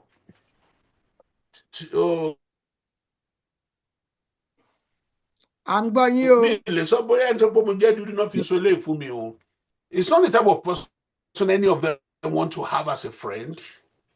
Tí Trump bá ń sọ tó bá mouth gbogbo nǹkan tó mouth tó ń behave bó ti ń behave tí ò bá lówó. Ṣé à ń pé orúkọ tó máa pé máa yàtọ̀ sí Trump? Wọ́n á ní wèrè ni. White trash náà máa pè white trash. And the average American person ó feel ni pé òun wà more sophisticated than a white trash. But Trump èèyàn tó ń behave like a white trash yìí dẹ̀ ló ń ṣe gbogbo nǹkan tó ń fẹ́ to keep nǹkan tó dẹ̀ ń fẹ́ ni pé keep on to the white privilege. Yeah, bigots. Ẹ ṣeun o, ẹ ṣeun adúpẹ́. So mo rọ́wọ́ yín lókè bá mẹ́tò. Yes, ma. Ẹ ṣé mà, adúpẹ́ gan, Baba Oyefule, you did well. I love your statistics. But do you see it? This is my opinion. Pé àwọn nǹkan tó ń ṣe yẹn exactly is to please the people of his choice. Mo mean pé ká ní white, they say that. Ó fẹ́ maintain yẹn just like you analysed. But what of the facilities or benefits tí àwọn èèyàn ní àárín ìlú tó ẹ pé tó bá débẹ̀ tí ò ní ṣeé ṣe mọ́? For example, this is somebody who have wanted to cut down the security, social security. Ṣé báwọn èèyàn ṣiṣẹ́ yẹn dé state tán ṣe dé? Okay, he wanted that and it's possible he can get it done. Though mo mọ̀ contract láti ṣòfin tí ò ní jẹ́ pé a ní power. That's if we have more people in the house ní Congress tó lè máa tó yẹ pé majority máa over rule gbogbo tó fẹ́ ṣe, but ó máa ní veto power by the time to bá take the office ní after January 20. Gbogbo àwọn nǹkan tó jẹ́ benefit fún others yẹn. I mean, I don't know, like you said, I don't see how other people think of it. We are going to lose these opportunities. But internet kìíní kan náà ni, there are two white people that is so similar thing. Tí bọ̀bọ̀ kan ní òun jẹ́ America mọ́ because they are losing the freedom. Democracy is finished. He's a dictator. And it's going to be there. There will be no election. A bully. The influence kìíní by the time to bá débẹ̀ pé no more election. So he's dancing towards saying yes, whether oligarchy or anarchy or whatever. Give it any name. That's where he's driving about. I don't think these people that did that, other than yeah, money or less. Yes, sir. So contribution me to it in here, but I love your analysis. And thank you for your contribution. Olótù ṣé mo lè sọ mo lè sáré dáhùn. Bẹ́ẹ̀ni. Bá mi tó ṣẹ́rí ọ̀rọ̀ tẹ́ sọ òótọ́ gbà gan ni gbogbo wa náà àti àwọn tó ń gbàdúrà àtàwọn tó kì í gbàdúrà a máa ó yẹ ká get on our knees láti máa bẹ̀ Ọlọ́run pé kó má yẹ kó succeed cause ibi tó ti ń ṣe lọ ó lè get carried away kó má ṣe nǹkan tó máa hurt the population but kọ́lọ̀ má jẹ́ kí a rí nǹkan kọ́lọ̀ ó máa kú dànù ni. Ẹ dákun ta ló ń sọ̀rọ̀ yẹn, ẹ dákun ẹ jẹ́ á ṣe sùúrù o. Yorùbá gbòde ni ṣe é sì mọ̀ pé tí a mọ Yorùbá mọ̀ ó ní ìmójúmọ́ra. Ẹ dákun ẹ jẹ́ á mọ nǹkan tí a máa sọ lórí afẹ́fẹ́ kó má fún wa lórúkọ tí kì í ṣe tiwa. Ẹ ṣé. Yeah, mo ti gúnlẹ̀. Ẹ ṣeun. Pé kọ́lọ́ má jẹ́ kí nǹkan tí bàbá mi tó sọ yẹn Ọlọ́run má jẹ́ kó ṣẹlẹ̀. Ẹ ṣé o. Ẹ ṣeun. Mo fẹ́ kí a bójú wo ipa àwọn Democrat. Ǹjẹ́ wọ́n ṣe tó? Ǹjẹ́ wọ́n ṣe jù? Ǹjẹ́ wọn ò ṣe nǹkan kan lórí akitiyan yìí? Torí Yorùbá sọ pé olè kì í dàgbà kó má ṣe lójú fìrí. Ṣé wọn ò fura? Àti pé ó ṣe jẹ́ pé gbogbo ìgbà tí wọ́n bá wà nínú ilé ni wọn èyí tún rídìí jókòó. Kí la lè sọ sí wọn? Olótù. Yes, sir. Fẹ́ kí n dáhùn yẹn. Okay. Ṣé rí nǹkan tẹ́ sọ òótọ́ ni? Nǹkan tẹ́ sọ òótọ́ ni. Àmọ́ ìgbà míì ṣé rí àwọn kan sọ pé Biden ò step down fún Kamala early enough. Àwọn ẹlòmíì ní pé ó ń focus Kamala ó ń focus too much on Trump kò sọ nǹkan tóun máa ṣe. Ṣé ní gbogbo yẹn hindsight tó jẹ́ 2020 ni hindsight tó jẹ́ 2020. I think the election went where the American psyche, by virtue of the population composition, ibi tí psyche America lọ nìyẹn. Kò sí èèyàn tó lè ní pé nǹkan tó máa lọ 4 years from now or 8 years from now kò sí guarantee pé bẹ́ẹ̀ yẹn gan bó ti lọ ní November yìí náà ló máa lọ in the future. But at this point in time, that is exactly where we are. And like, you know, like I said, hindsight is 2020, and we really don't know what could have happened. And we don't also know, we don't know what Kamala could have done right or differently to my yato. To my jẹ́ kí result yato. Àdèmọ̀ nǹkan tó máa ṣẹlẹ̀ in the future. Ẹ ṣeun. Tó ẹ̀yin èèyàn wa, ìdìbò Amẹ́ríkà là ń sọ̀rọ̀ lé lórí. Ọ̀túnba Òsénì àríbá ṣẹ́gun. Ó dà kó bàbá fẹ́ sọ̀rọ̀, ó dà pé Professor Adébóyè fẹ́ sọ̀rọ̀. Bàbá Adébóyè. Ẹ jẹ́ kán sọ̀rọ̀, màá sọ̀rọ̀ lẹ́yìn. Mo kàn fẹ́ rán wa létí báwọn ẹgbẹ́ òṣèlú yẹn ṣe débẹ̀ àti bí wọ́n ṣe yí padà. Mo fẹ́ ká rántí pé wọ́n máa ń pera wọn lórúkọ conservative and progressive. Mo fẹ́ ká rántí pé àwọn tó wà most conservative tẹ́lẹ̀tẹ́lẹ̀ àwọn ni Democratic Party. Kódà wọ́n conservative de pé wọ́n fẹ́ máa ṣe òwò ẹrú yẹn lọ títí tí bìláyé ìfọ̀nfèrè.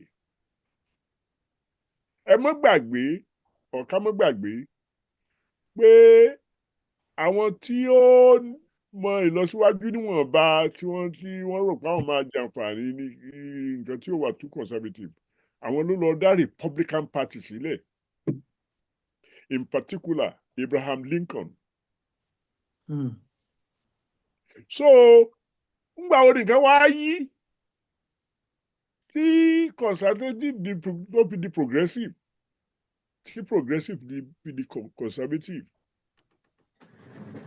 Lè bá a bá tú di apẹ dédé ìsàlẹ̀ kòkò, a rí wípé fundamentally nǹkan tí ó bá ṣe mí láǹfààní mi ò fẹ́ sọnù. Mo lè fẹ́ràn ọmọnìkejì mi o, ṣùgbọ́n mi ò ní fẹ́ràn ọmọnìkejì mi bára mi lọ. After the Emancipation Proclamation, there was a struggle in the 1870s when the Republicans, the progressive people of that era, allowed a lot of room for emancipated Black people. To the extent that the election of 1876, tí ò ṣe easy láti decide, they had to work out a deal to let one of the candidates become president. That deal only restored some of the powers táwọn òyìnbó sọnù, táwọn funfun sọnù as a matter of losing the war. I mean, tí wọ́n sọ pé àwọn funfun southern whites tí wọ́n sọnù according to that era. Díẹ̀ bẹ́ẹ̀ yẹn ó ní wọ́n tún fi wá lọ gbé Jim Crow law wá. Jim Crow law yẹn ló wá restore àwọn èèyàn dúdú almost back to where they were as slaves. That change began and continued all the way in some shape or form. Even when I came into this country in 1969, the Republican Party was a party tó ní philosophy tiẹ̀, tí philosophy yẹn dẹ̀ fara mọ́ conservative ideology. Democrat became a party of ìyẹn làwọn kan bẹ̀rẹ̀ sí pè ní cult. Democratic Party became a party of different interests. the interest of blacks, the interest of Jews, the interest of gay, the interest of this, the interest of that. Not a uniform, one ideology type organization. So ó máa ń ṣòro fún àwọn Democratic Party ẹnujọ́ mẹ́ta yìí pé kẹ́nu wọn kò. Because nǹkan tó lé wọn dé the Democratic Party is their own interest. Being black, or being gay, or being women's rights, or being this. There's not one simple ideology to ban one irretrievably, but you ban Republican Party. So principally, lè sọ pé a máa bú Democratic Party fún any one thing because they are not a party the way the Republicans are. The Republicans are determined or seem determined, the new Republican Party that has been emerging since the 1960s, on preserving privilege to the people whose ancestors conquered America. That's it. Àwọn èèyàn tí wọ́n dẹ̀ wà ní Republican Party, Democratic Party ní ẹ má pè wá lálejò mọ́. Àwa yìí là ní ìlú. But àwa yìí là ní ìlú. Ó lè jẹ́ black. Kọ́ ọmọ fẹ́ràn gay. Ó lè jẹ́ gay. Kọ́ ọmọ fẹ́ràn Jew. Ó lè ṣe gbé ó lè ṣàwọ̀. So even within their camp, ní tó kọ́ wọn pọ̀. Tí wọ́n fi pera wọn ní tí wọ́n fi ṣe Democratic Party òní, it's not that they have a common vision as such, other than they are all opposed to the Republican Party in one shape or form. So tí wọ́n bá rí ibi tí Republican candidate fi jọ wọ́n,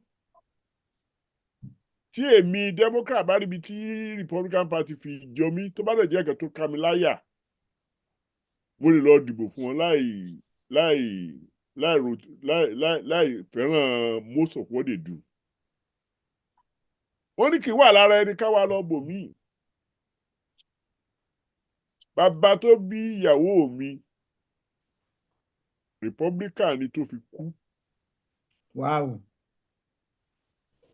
He died in 1996 at the age of 96. Wow. And he never registered as a Democrat because he was so grateful to the emancipation by Lincoln, the Republican Party of that of the 1800s, that he could not bring himself by any means to go and register for the party that was determined to continue slavery. But ọmọ rẹ̀ ò sì bí iye bó sì wà kò lè jẹ́ mi yàn kò dìbò fún Republican candidate kankan gbogbo wọn ló consider as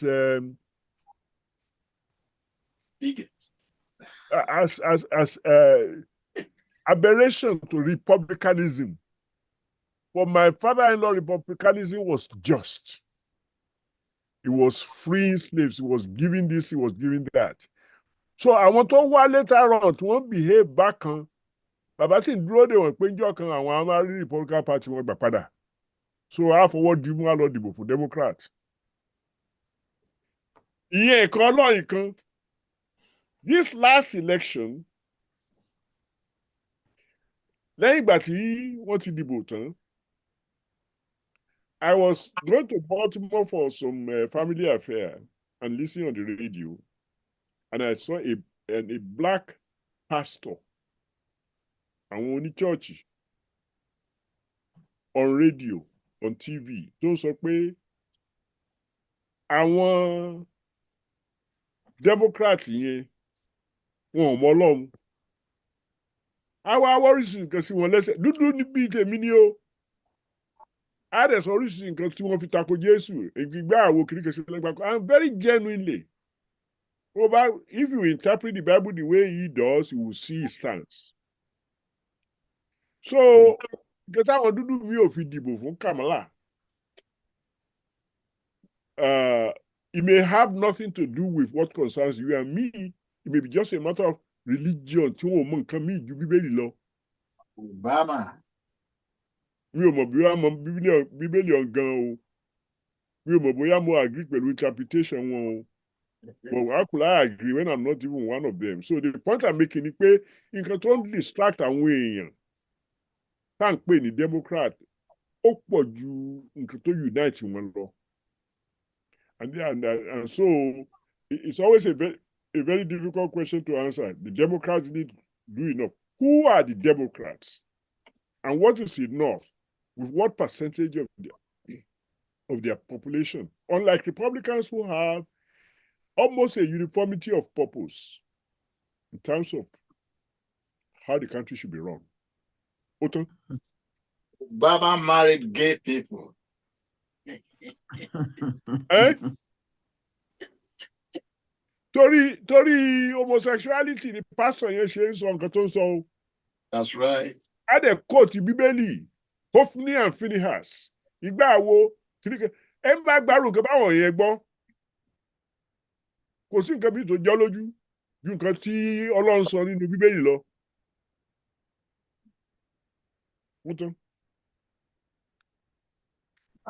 Between a man and a woman.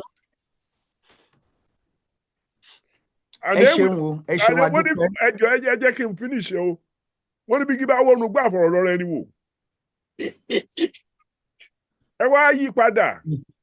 Àwọn funfun tó dìbò fún Kamala. Funfun ṣáà ni wọ́n. Wọ́n dẹ̀ mọ̀ pé funfun ní privilege. Kí ni nǹkan tó mú wọn kí wọ́n dìbò fún náà? Ó lè jẹ́ Bíbélì náà ni pé fẹ́ ẹnì kejì rẹ gẹ́gẹ́ bí ara rẹ. That's right. So àwọn nǹkan báwọn yẹn ṣòro resolve.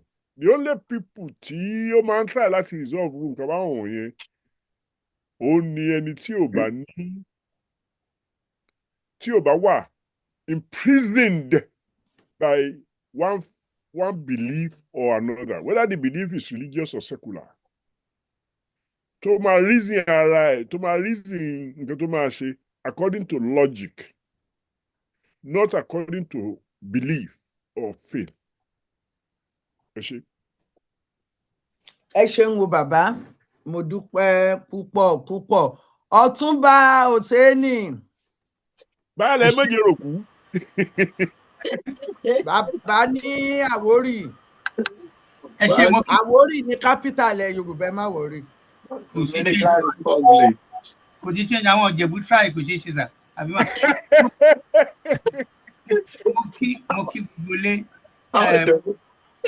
I appreciate everybody and also want to start my add-on to analysis Dr. Yefule.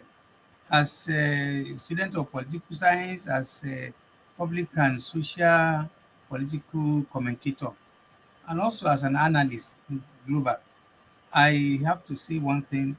The analysis of Dr. Yefule, sort of patronizing or anything, is 100% bam. 100%. There are two major factors. Apart from already will be about 38 states in America they are not going to change. They will remain pro-Igbo, pro whatever it is that will make them to remain like Igbo and Igbo. Well, one can also look at the 2008 or 2009 election of Professor Barack Obama as a miracle, as just it happened. Maybe every other 100 years, every other whatever, certain things will happen.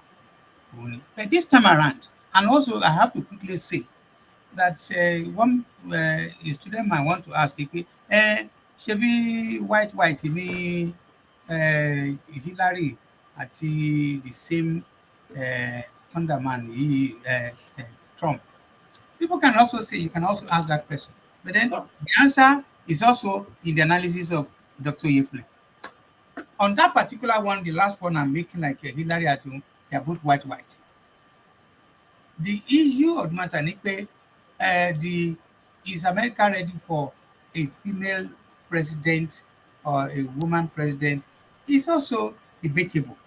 But to a great extent, when you find out the percentage àwọn èèyàn tí wọ́n believe nìyẹn, there's still high percentage to still are not ready to have a female president. But I don't want to take too much of my time on that. I want to go back to two major areas which Dr. Oyefule put before us here. That, number one, two major areas are very crucial in the last election. Again, like I said, as a political analyst, I have a bigger space in my system to allow, to admit, to integrate other analysts, other opinions, other political parties. So yes, I might show sympathy that I'm pro conservative. I mean, Democrat, because many people want it to be. But unfortunately, so not the way things work. Kì í ṣe gbogbo bá a ṣe fẹ́ kó ṣe rí then ló máa rí tí ò wá jẹ́ bẹ́ẹ̀ ni gbogbo ala máa jẹ́ Elon Musk. It doesn't work that way. Unfortunately, that's the reality of this world. So àwọn already noted or known that they will not change, they will not move no matter what you do.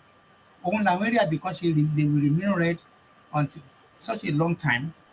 Ẹ rí wípé ìgbà tó change tí àwọn some of the red states when wọ́n change was when Joe Biden ran. And again, I think some contributor already said it. Come to think of it, Trump is this. Don't let us start using some unwanted names here.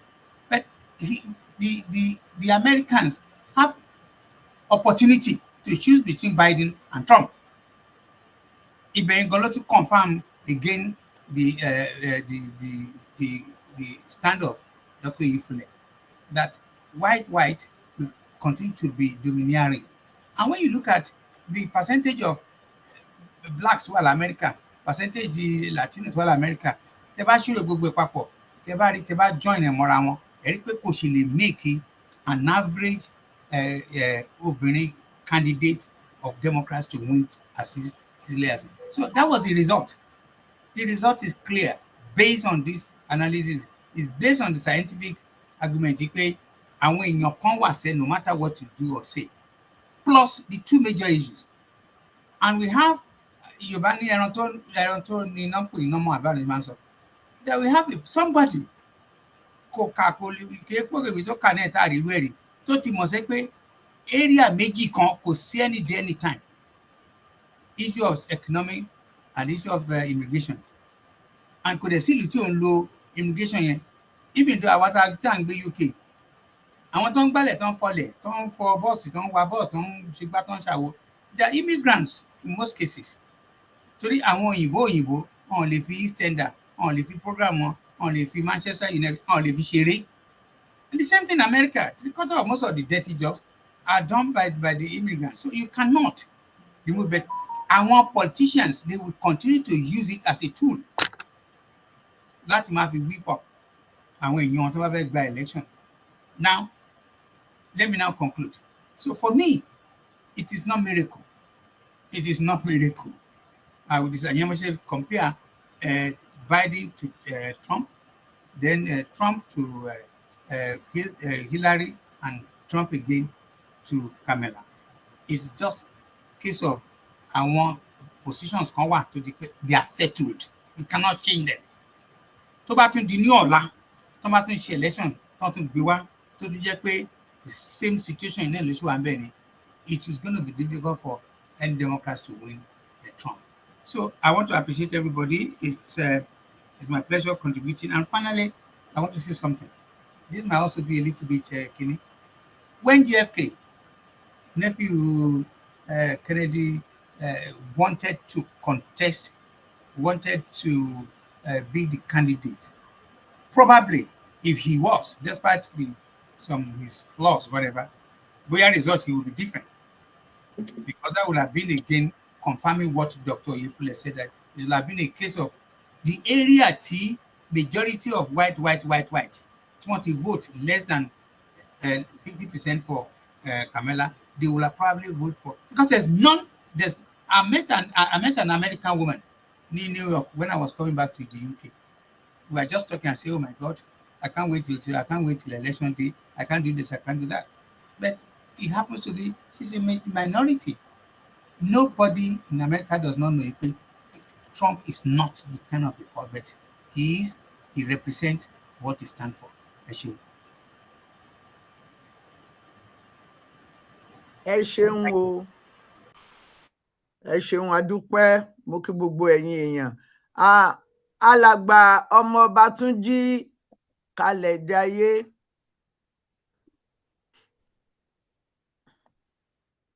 Ẹ ṣeun mi olótùú. Mo fẹ́ fi àsìkò yìí dúpẹ́ lọ́wọ́ àwọn sọ̀rọ̀sọ̀rọ̀ tó ti sọ̀rọ̀, pàápàá ẹni mi Dr. B. Oyefulẹ̀ fún statistical analysis tí wọ́n gbé kalẹ̀. Yorùbá bọ̀ wọ́n ní tígi bá wólégi ká kọ́kọ́ gbé tòkè kúrò. Ìyẹn ni ọ̀rọ̀ ti election yìí. Ibi tí election dẹ̀ tún yọ sí, ó dẹ́rù bà mí torí kìí ṣe bí mo ṣe rò sí. Ṣùgbọ́n òótọ́ ọbẹ̀ láti rí wípé a ní fún wa ní ọkọ́ ká má roko sí ọ̀dọ̀ ara wa. Ọ̀gbẹ́ni mi Ọ̀túnba HOO wọ́n sọ̀rọ̀ débi tí ó jẹ́ pé mo ní kí n béèrè lọ́wọ́ wa wípé kí ni ó tún kù fún àwa tí a jẹ́ blacks, pàápàá Nigerian American ní America, tá a bá consider nǹkan tí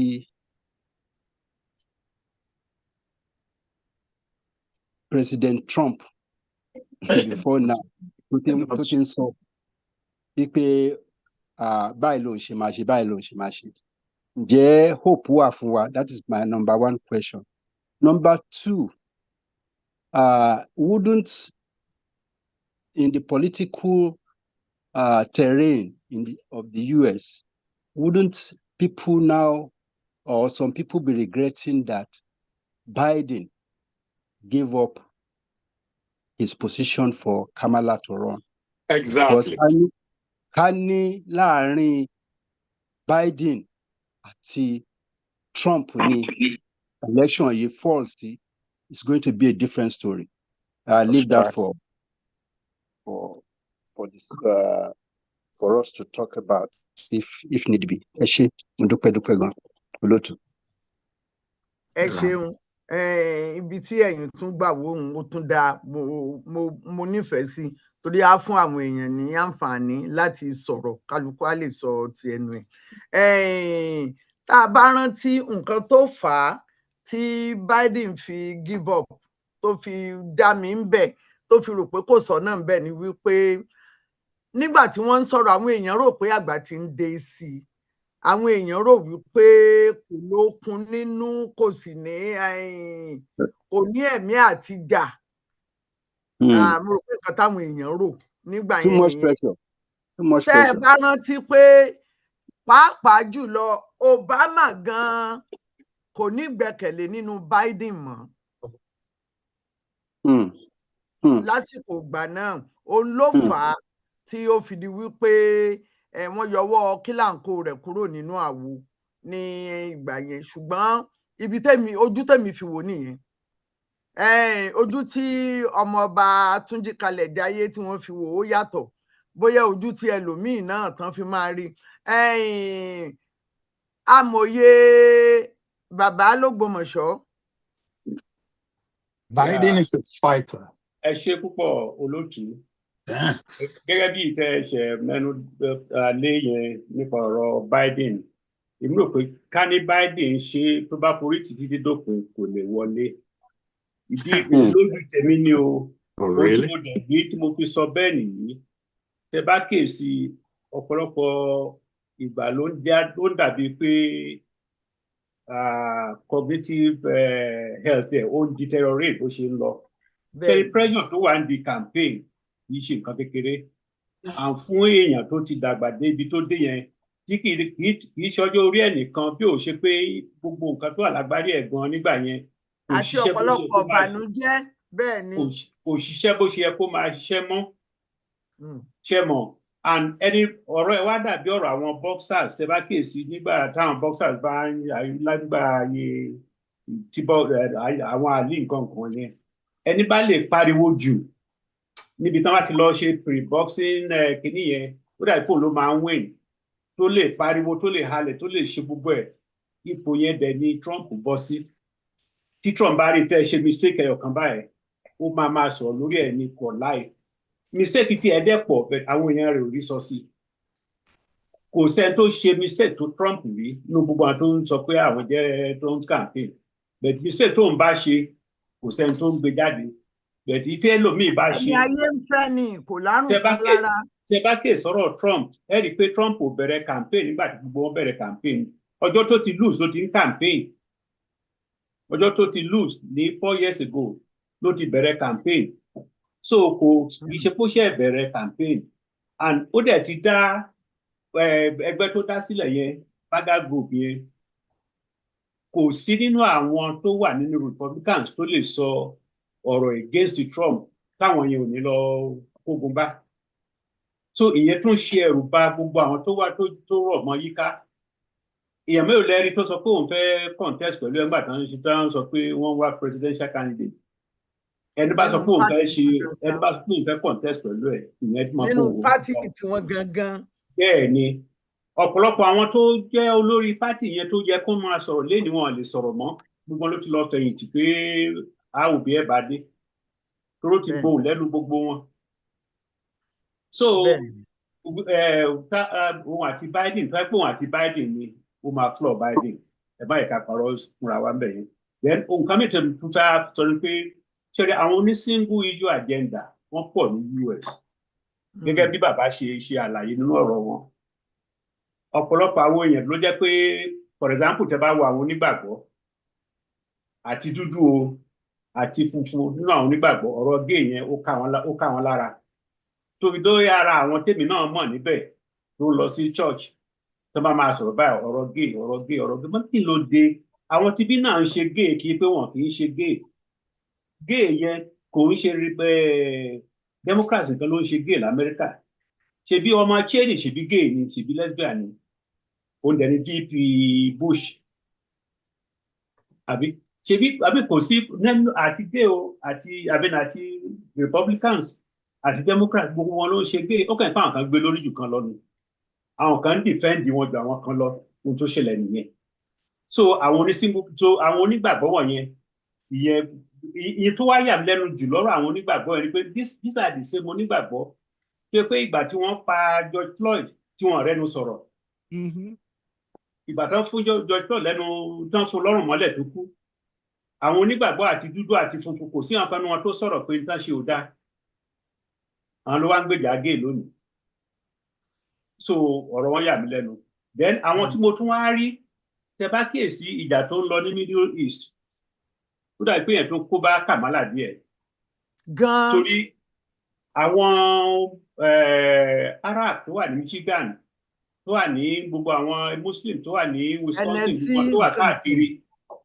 gbogbo wọn ló ti ń sọ tẹ́lẹ̀ pé àwọn ò ní dìbò fún and torí kó má bàa ṣe jù kò fẹ́ padà lẹ́yìn jù kò lè gbégbó ẹni sọ fún wọn pé ká má bínú o máa ṣe nǹkan báyìí fún wọn fún àwọn Arab so àwọn Arab yẹn ti sọ pé àwọn ò ní pé kàkà káwọn máa ṣe kí àwọn òkú ní lọ dìbò rárá so èmi ò mọ ibi tí ìbò tàwọn yẹn lọ bóyá wọn wá dìbò fún Trump bóyá wọn ti ẹ̀ dìbò rárá ni ò tí ì rí analysis ti wọn yẹn so bí tiwọn yẹn ṣe lọ nìyẹn so àwọn Júù gan fúnra wọn tó dẹ̀ ń gbèjà yìí àwọn ń wò pé Trump fáwọn ní capital ó fi Jerusalem ṣe capital ní ìgbà tó wà níbẹ̀ pé he could do more so wọ́n nígbẹ̀kẹ̀lé nínú Trump gan ju Democrat lọ so oríṣiríṣi nǹkan báyìí ló ṣe okùnfà ìṣubú ẹgbẹ́ Democrat ní ọ̀dọ̀ yín bẹ̀ yẹn ó jẹ́ bẹ́ẹ̀ mi ṣe rí. ẹ ṣeun ẹ dákun bàbá Oyèfúnlẹ̀. olóòtú. olóòtú.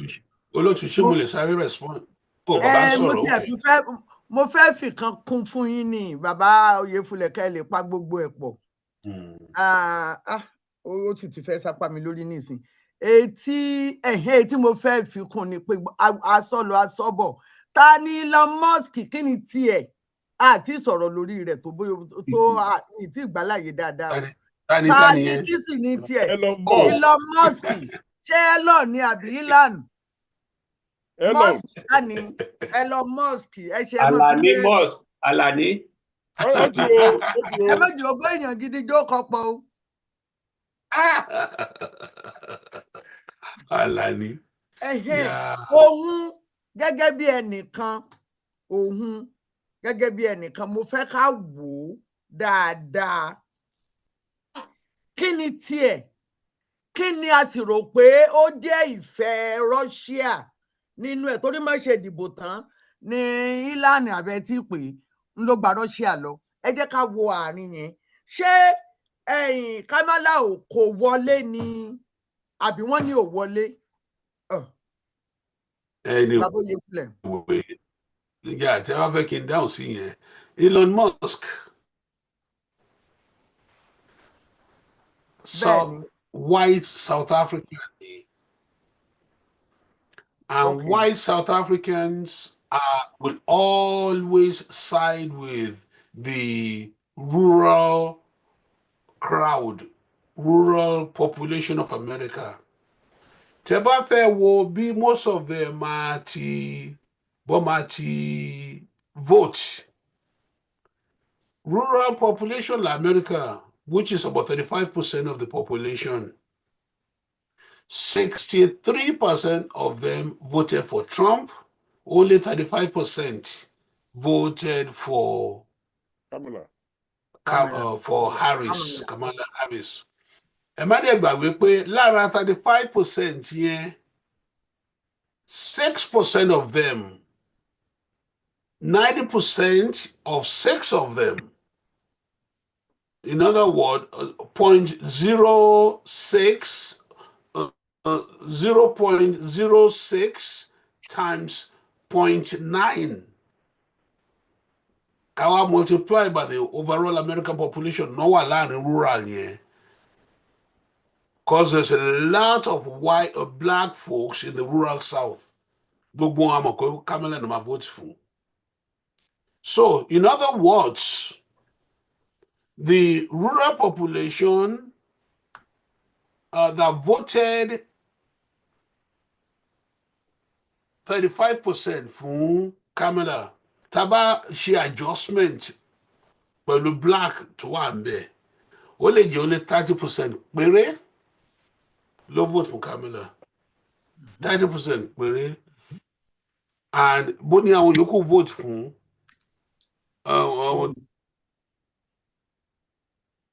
tani àwọn yòókù vote fún 5% Trump. Ibi tí Elon Musk máa vote nìyẹn. Elon Musk is a typical white South African. So ibi tí tiẹ̀ lọ nìyẹn. Mo dẹ̀ mọ̀ 2 white South Africans tó yẹ pé even though physicians ni wọ́n were so very conservative in their thoughts, in their outlook, in everything. So ibi tí tiẹ̀ lọ nìyẹn. White Americans to hold on to the white privilege. Tí àwọn feel nípa àwọn ti lose ní South Africa ìgbà tí Mandela wọlé. Ẹ ṣeun mo dúpẹ́. Ìbéèrè kí wàá ní ká máa retí o. Ó dẹ̀ pé bàbá fẹ́ sọ̀rọ̀ sí yẹn o. Bàbá olótìrú bàbá ó dẹ̀ pé bàbá fẹ́ sọ̀rọ̀. Mo kàn fẹ́ dúpẹ́ lọ́wọ́ dókítà ọlọ́pọlọ fún analysis Elon Musk yẹn kí n tún wá fi kún gbogbo wa la máa rántí pé nígbà ayé apartheid Israel ó ran South Africa lọ́wọ́ dáadáa white South Africa lọ́wọ́ dáadáa wọ́n dẹ̀ ti wà ń bẹ̀ láti 1948 tí wọ́n ti jọ ń fagagbága. In fact 1948 tí wọ́n create Israel, 1948 yẹn náà ni wọ́n bẹ̀rẹ̀ apartheid system. So everything was in parallel. Pé àwọn tí wọ́n pera wọn ní natives nílẹ̀ Palestine, àwọn Arabs, àtàwọn tí wọ́n pera wọn ní natives ní South Africa, pé àwọn yẹn ni àwọn European àjòjì, because Europe lọ́pọ̀lọpọ̀ ẹni tó ń pera ní Jew ní Israel, Europe wọn ti lọ. Europe náà làwọn tó ń pera wọn ní àwọn Boers. So they had something in common. Títí a ṣe ń sọ̀rọ̀ yìí, you will realize that àwọn South African white kan tó ti bẹ̀rẹ̀ sí béèrè pé àwọn fẹ́ secede from South Africa, pé kí wọ́n create a portion of South Africa kí wọ́n kó jẹ́ white country. Níbẹ̀ yẹn, they want to. Now Elon Musk, like many South Africans, most South African whites were farmers and what have you. Àfàwọn tó ń gbé gbòòrò tó ń run government. So his identification with rural America is extremely natural, just as his identification with àwọn Jews tó ń gbé kibbutz. Now, tá a bá wá cross over wá sílẹ̀ yìí, kí ni yẹn ní ṣe pẹ̀lú election yìí? The man spent $200 million to support Trump. How did he do it? Not where did he get the money, but how did he support Trump? Well, news tí mo rí kànú newspaper níjẹta àbí jẹrin, ó sọ fún mi pé àwọn olówó kan wọ́n broadcast sí àwọn rural people yẹn. Ibi tó bá ti jẹ́ pé wọ́n wà sympathetic to Jews, wọ́n ní Kamala is pro-Arab. Ibi tó bá ti jẹ́ pé wọ́n wà sympathetic to Arabs, wọ́n ní Kamala is pro-Jew. Àwọn ẹ má dẹ̀ gbàgbé pé rural Americans, ọlọ́mọ gbàrí lẹ́nu o, wọ́n yẹ ká newspaper. Nọ́mbà àwọn ọ̀jáde tààrà. They are not in analysis. They are in action. Pé àwọn arábí fẹ́ gbà lọ́wọ́ wa. So nǹkan tí Elon Musk bá lè finance tó máa dojú àwọn oníòpó lé ọjà bí oníòpó ló kọ́ sọ́kò ń bẹ̀ yẹn, ó dẹ̀ náwó yẹn, ó ná nínà pé yes, àwọn tí ò ní question, tí ò ní ìrònú tiwọn lọ́tọ̀ ju nǹkan tó bá tẹ́lòmíì bá sọ fún wọn lọ tó bá feelings wọn mu, not thinking but feelings. Bó ṣe wọ iṣẹ́ tó ń ṣe, àǹfààní rẹ̀ fún Trump kò kéré. Torí kò bọ́ síta mọ́ pariwo mọ́ ṣe kìíní kan, ó kàn náwó yẹn in the millions. Ó jẹ́ kówó ṣiṣẹ́ fún un lábẹ́nú. So tí a bá ròyìn ẹ mọ́, a rí wípé yes, ó difficult fún the Democratic side. Torí tó bá tiẹ̀ bọ́ta, kí lẹ fẹ́ kí Kamala sọ? Ó sọ pé òun wà pro-Jew ni, àbí kó sọ pé òun wà pro-Arab when it belongs to what? I mean, èwo ló máa sọ bẹ́ẹ̀ tí ò ní lose? So he had to be quiet. We have to say, what would the Democrats have done? The only way the Democrats lè fi rí nǹkan ṣe, ó ní kó mọ̀ nípa nǹkan tí Trump tí Elon Musk ṣe, kó dẹ̀ tá àṣírí ẹ̀ síta pé ìwọ lọ sọ pé ó lè ọjà, ìwọ náà lọ sọ pé ó kọ́ sọ́kù. You know, that's it. Ẹ ṣeun bàbá, ẹ ṣeun. Tó ẹ̀yin èèyàn wa àti Ọ̀túnba Ṣọ́wọ́ àná nìyẹn àbí tòní? Àárọ̀ yìí ni o, àárọ̀ yìí mo ṣe sí. Okay, ẹ fẹ́ sọ̀rọ̀, ó yá. Yes, just a quick add-on tí I wanted to sọ̀rọ̀. Issue of Jews or no Jews. Ẹ rí pé kékeré lábẹ́rẹ́ ń kéré ní ọ̀rọ̀ Jews ẹni ìwé àdìhọ́wọ́ kàn ṣe gbé mi fàdí àbánu ló máa ń sọ. Now, anywhere, because they have a voice, they have also the financial capacity. So anytime, whenever they back any party, in most cases, back, they have a chance of winning. Again, I want to reiterate what I said, that if it were Iru JFK, lọ fún, I hate saying this because it does not make me ní sympathy fún kìíní. I'm not doing ṣe lẹ́yìn tó ti wọlé, no. Tó bá jẹ́ pé bí JFK ni candidate Democrats, like I said, millions of people want to have to choose between bad and good kan láàrin Trump. An average American will say pé pẹ̀lú kọ́ńtọ̀kọ̀ńtọ̀ tó ń sọ, pẹ̀lú wèrè tó ń ṣe àtìgbà, and they don't use oríṣiríṣi nǹkan kan. Many people cannot stand him. That's the truth. ṣé RFK lè sọ yìí? No, yeah, Trump. So they would probably will have seen more flesh lára JFK compared to Trump. Òyìnbó but òyìnbó eléyìí better ju òyìnbó ní wọ́nranwọ́nran yìí lọ. So probably again, I mean, I'm just doing a simple number. Yes, also to back up most of what people have said here. So and like I said, you cannot bring I want to conclude by saying àwọn àgbàgbọ́ nu fẹtẹ pé what will be no matter what in anybody says they do, ohun tó máa ṣẹlẹ̀ ló máa ṣẹlẹ̀. Òun lọ̀rọ̀ ìgbà tí ó kù díẹ̀ kí bàbá Biden, káyọ̀ pé Biden wà ní same age ni kò possible. Trump could have never won, that I can say for free. Definitely. But ìgbà tó dé stage yẹn, because àkọọ́lẹ̀ ti dúró, Golden Bridge tó máa gbà kọjá, gbogbo àwọn ti prepare kò sún tẹ̀lé ṣe sí.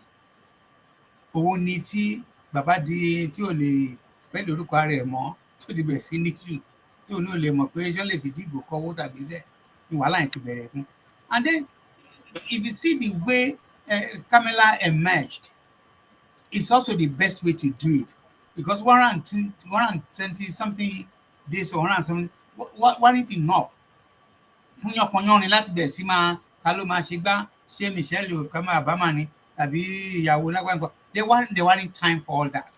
So I want to acknowledge that they've done very well. And the miracle tó wà ń bẹ̀ tó jẹ́ pé what will be ni pé, as you can see, when she became the nominee of the Democrat, within a short period, ó kọ́kọ́ cover 11-16% gap tó wà láàrin Biden àti Trump. After the first debate here, ni ó ti bẹ̀rẹ̀ sí show pé bàbá ìyá rẹ̀ pé mi kò máa win mọ́. So but when Kamala came, ó kọ́kọ́ bridge the gap here, but then thereafter her movement becomes tall.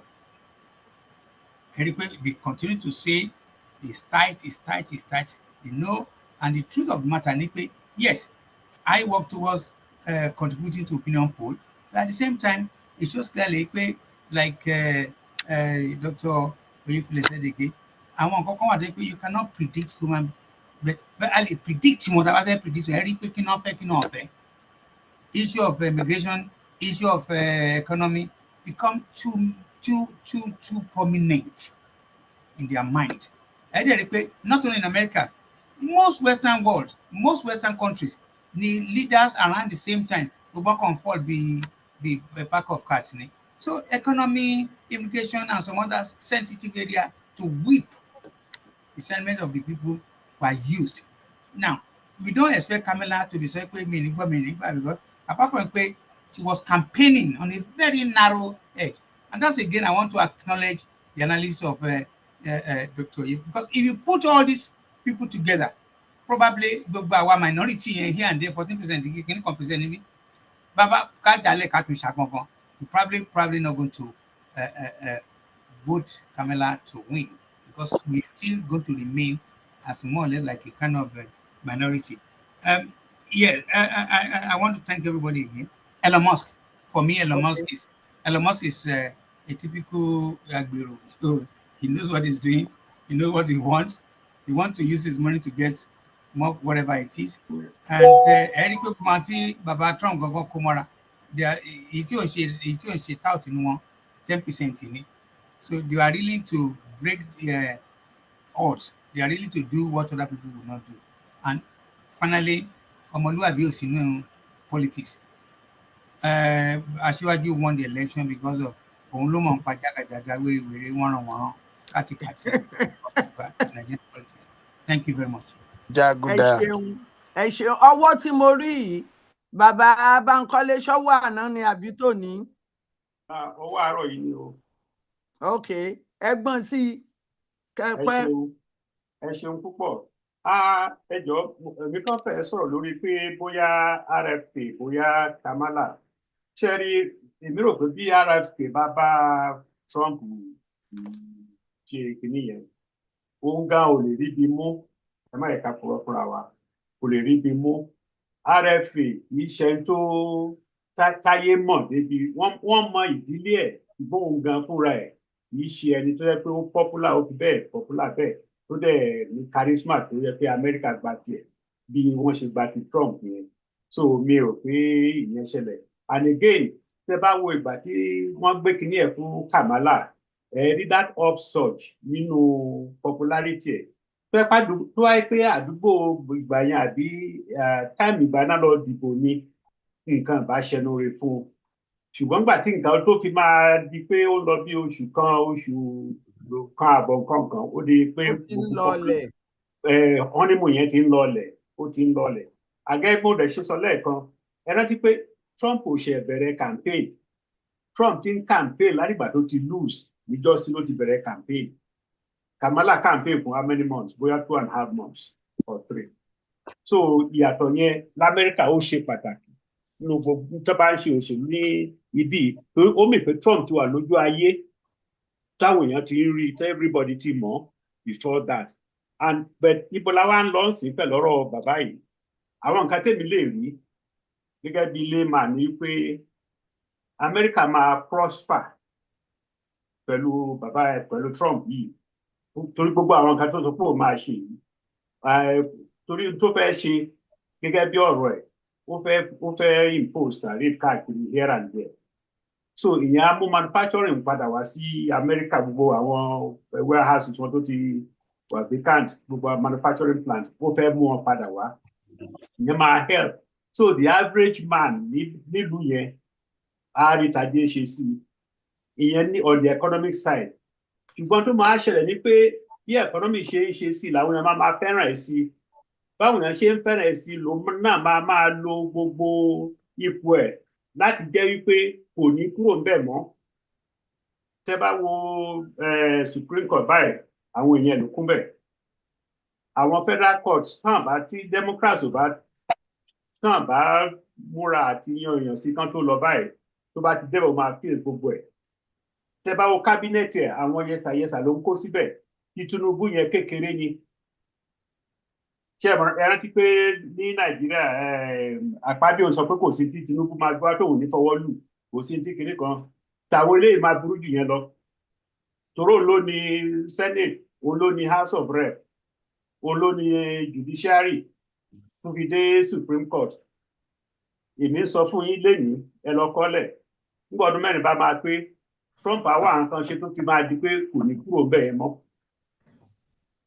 kò ní kúrò bẹ́ẹ̀ lẹ́yìn ọdún mẹ́rin Trump ò ní fẹ́ kúrò lẹ́yìn ọdún mẹ́rin àwọn tí ó dẹ̀ takò pé kò ní lọ wọn àti ìbí oníyẹn tó tẹ bá gbọ́ tó sọ ohun tí Trump ń sọ ni pé tóun bá débẹ̀ o gbogbo àwọn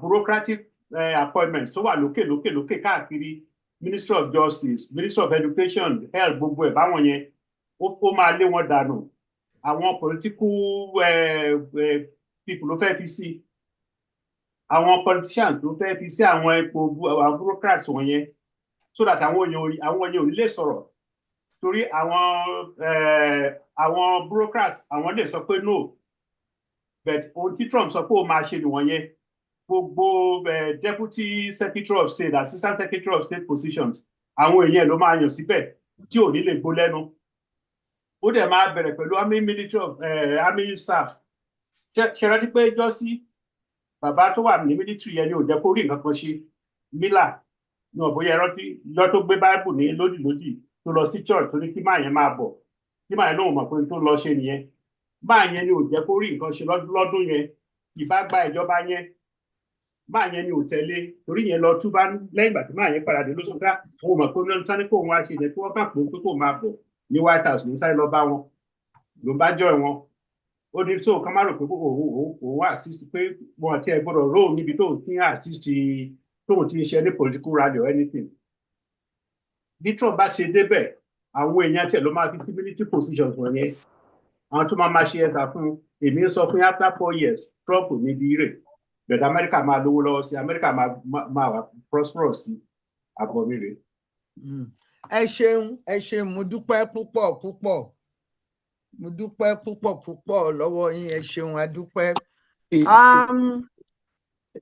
níbi tí a wà báyìí ìbéèrè kan ṣoṣo tó kù tí mo fẹ́ béèrè tí mo fẹ́ gbogbo wa dá sí ni pé kí ni ká máa retí o Trump ti fò sókè ó bẹjọló ní tiwa owó dá lára gbogbo wa la fowó ṣùgbọ́n nǹkan tó wà ń bẹ̀ ni pé kí ni kí àwa àjò àárín àwa àrè kí ni ká máa retí ẹnujọ́ mẹ́ta ni mò ń gbọ́ pé ó yan ẹnìkan tí ó le tó dẹ̀ ti bá wọn ṣe ọ̀rọ̀ immigration rí ọ̀dọ̀ a sì máa ní àsìkò kan tó jẹ́ pé a máa gbé àwọn amòfin ètò wọléwọ̀de wá sórí ètò yìí kí wọ́n wá fún àwọn èèyàn wa nímọ̀ràn ṣùgbọ́n bí ọkàn bí gbogbo wa ṣe jókòó ń bo lọ́kàn wa ń lọ pàápàá ẹ̀yin tẹ́ wà l'Amẹ́ríkà kí ni ká máa retí ṣó yẹ ṣáìkùkù lájà ń bẹ àbí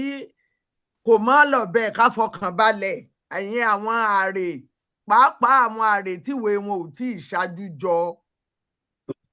We are moving to Canada. wọ́n move sí Canada ni o. ẹjọ́ bá mo lè sáré sọ̀rọ̀ bí. ẹ sọ̀rọ̀ torí mo mọ̀ pa amòfin lẹ́yìn náà. ó dà pé bàbá bá kọ́lé fẹ́ sọ̀rọ̀ ẹ̀jẹ̀ kan sọ. ẹ̀yin amòfin ẹ dá sọ̀rọ̀ yìí náà.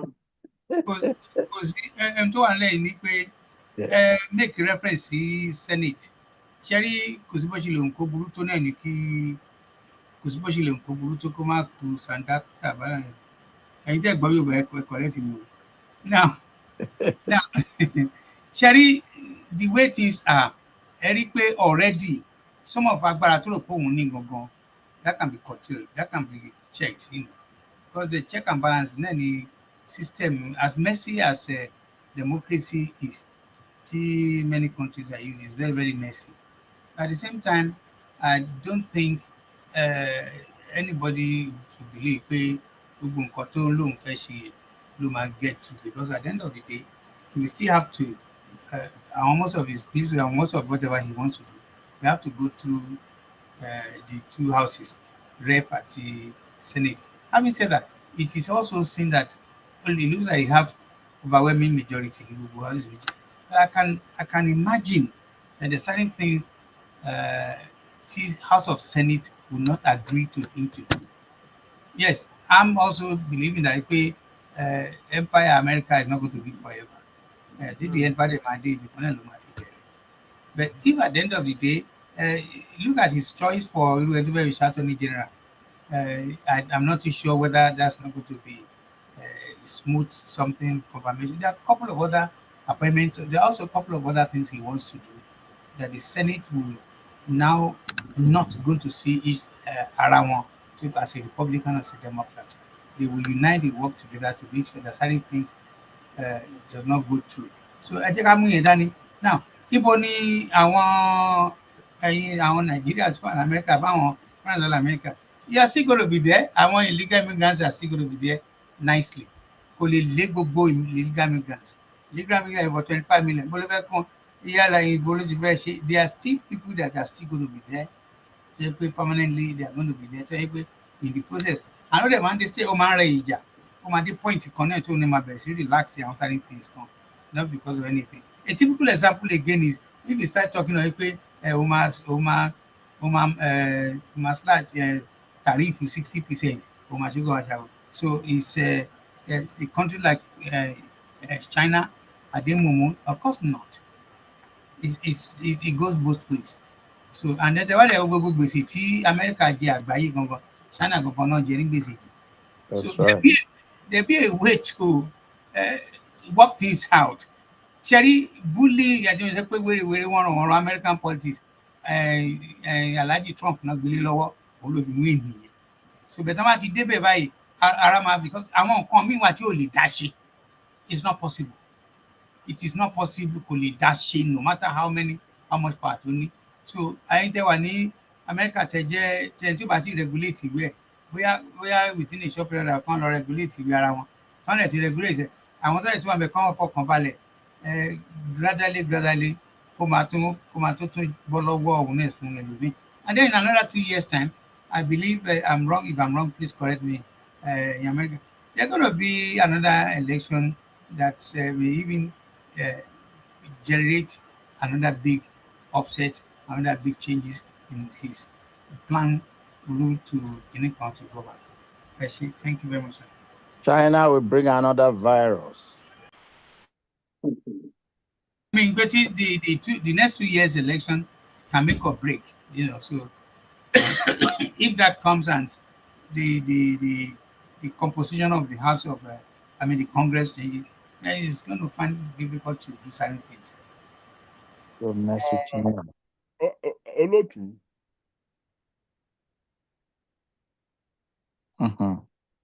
Don't mess with China. Ẹ má bínú omi ò mọ̀ pé mo paná ẹ ń ṣó ńlẹ̀ bàbá. Ṣé NEPA ló múná lọ? Èmi gangan mo paná fúnra mi. President for life. Ẹ̀dá kan ò mẹ̀yìn ọ̀la. Kò sí o. So ẹ jẹ́ ká bẹ̀rẹ̀ lórí tariff. A tariff is what you charge an exporter bringing something into your country. It is a tax. Àwọn tó wá ń gbé kíní yẹn wọlé tó ń san tax lórí ẹ̀, they will have to pass that tax to the consumer. So the consumer is going to be paying more for imported goods than they are paying before. That's right. What percentage of America's consumed products come from outside? If you put tariff on everyone, inflation will balloon beyond what you can see. Àwọn tí ò kádò tó jẹ́ pé ibi tó wọ́n bá nàdé náà ni wọ́n mọ̀, they will suffer the inflation tó máa result from tariff tí wọ́n gbélé ẹrù lórí láti fi láti fi sọ pé àwọn fẹ́ pèsè àyè lẹ̀ fáwọn ará bíi ìlú láti máa ṣiṣẹ́. But it's not easy. There is no arithmetic. There is no mathematics that can forecast the size of the effect of tariff on the products. Most people don't know how much of what America consumes is now coming from outside. And if you want them to come from inside, how rapidly will American industry, American manufacturers rearrange to begin to produce all the things that you want to put tariff on? So, was straightforward. The prosperity that they'll be expecting, I'm not sure how fast that will come. And then the people are not going to have much patience because I want to Biden gbé owó iyebíye lé lórí to help them conquer the problems of COVID. So yẹ kí wọ́n wà grateful. Wọ́n dẹ̀ lè explain the management of the economic management of COVID. Wọ́n lè wà grateful to Biden. Àwọn ló ń sun lóhùn nísìnyí pé ìgbà ayé rẹ̀ ò dáa. Either from short memory or from deep ignorance. So or both. Or both. Or both. Yes. So now, what I want to say is as follows. Ó pẹ́ tí ìyà ti jẹ oríṣiríṣi àwọn èèyàn lágbàáyé. There is a there is a profession called actuarial science. That's where you do analysis of risks and what have you, and you shock it and do it here and do it there. For the longest time, get Jew the actuary lay. If you're a Jew, you cannot be an actuary. Shengbomi. Well, ibẹ̀ lówó wà. A máa wrap it up nsìn. Ibẹ̀ lówó wà. Almost everything you do is in insurance. Insurance is where they charge you to pay a particular amount to have some amount of coverage on your property or your this or that. In any case, ibo ni mo bọ́rọ̀ lọ. Sùúrù tó lọ́jọ́. Àwọn Júù lọ kóra wọn jọ, wọn ò bá yín ṣe politics, wọn ò bá yín ṣe kinní kan. Wọ́n lọ dá iṣẹ́ lẹ̀ fún ara wọn. Within the country, wọn ò kì í ṣàjòjì. They are citizens. So they began to corner àwọn iṣẹ́ kan tí àwọn ará bí ò lè ṣe. Wọ́n kàwé dójú àmì, wọ́n ṣe gbá wọ́n ṣàwo, wọ́n ṣe lọ́kítọ̀. Ìgbà kan bẹ̀rẹ̀ tí wọ́n bá bí ọmọ Júù, kó tó di pé wọ́n sàlámì, wọ́n á sọ pé eléyìí ni ó jẹ́ dókítọ̀, eléyìí ni ó jẹ́ lọ́ọ̀yà, eléyìí. Wọ́n ò fún ọmọ láàyè láti decide nǹkan tó fẹ́ ṣe o. Àwọn ló ń decide nǹkan tó máa ṣe fún títí tí wọ́n fi gba gbogbo major part of the knowledge economy lọ́wọ́ àwọn tí wọ́n sọ pé wọn ò ní fún ọ láàyè. À ń gbégbá à ń gbin àwo. Owó tí wọ́n fi ń ra 1 cup of coffee níbí yìí, àgbẹ̀ tí ń gbin several bags of cocoa rí gbà ní Nàìjíríà lọ́dún. Kí ló dé tí dúdú ilẹ̀ yìí àti dúdú ilé tí wọn ò fara wọn mọ́ra? Kí kí wọ́n jẹ́ exporter láti ilé, kí kí wọ́n jẹ́ importer láti bí, wọ́n wá bẹ̀rẹ̀ sí produce nǹkan táwọn ará bí ń jẹ. Ǹjẹ́ wo la máa ọdún mélòó la fẹ́ fi dúró de ìjọba kó gbèjà wa? Money talks. So ibi tẹ́mi bá lọ ni pé a dìbò fún Hillary lónìí o, a dìbò fún Obama lọ́la o, a dìbò fún Kamala lọ́tùnla. Kò sí ibi tí yẹn ń gbé wa lọ tá a bá ní economic strength, a way to be real participant in the economy of production. Why are we always employees and hardly ever employers? So, tá a bá bẹ̀rẹ̀ sí rò bẹ́ẹ̀ yẹn, àwa tá a wá láti dálẹ̀, tá a fi igi mú fèébú pẹ̀lú ṣòkòtò tínrín-tínrín, tá a bẹ̀rẹ̀ sí arrange bí a ṣe máa lé ẹ̀sìn láwọn èèyàn tiwa tí àǹfààní ò fi flow. Àwọn tó ra kòkó lọ́dọ̀ wa nísìnyí wọn ò jọ wá lójú, wọn ò fojú jọ wá. Wọn ò sì fẹ́ kí ẹni bá fojú jọ wá ó rí ṣe ń bẹ̀. Báwo kí la máa ṣe? Ó bá lọ Baltimore, I've been in the United States for 55 years. Gbogbo àwọn warehouse, àwọn factories tí ó wà empty nísìnyí, kí ló dé títí dúró tí ẹ̀ wá nǹkan tí wọ́n lè fi àwọn yẹn ṣe? Káwọn náà bẹ̀rẹ̀ sí produce. Wọ́n ń pe Baltimore ní chocolate city. Wọ́n ń pe Washington ní chocolate city. Because of the color of the majority of the people in there, we don't produce chocolate. We do not produce 5% of what people consume in this country. We don't produce any. So we are just waiting for government to tax people, including ourselves, and spend the tax money a little bit more on us than they are doing now. That's not going to get us anywhere.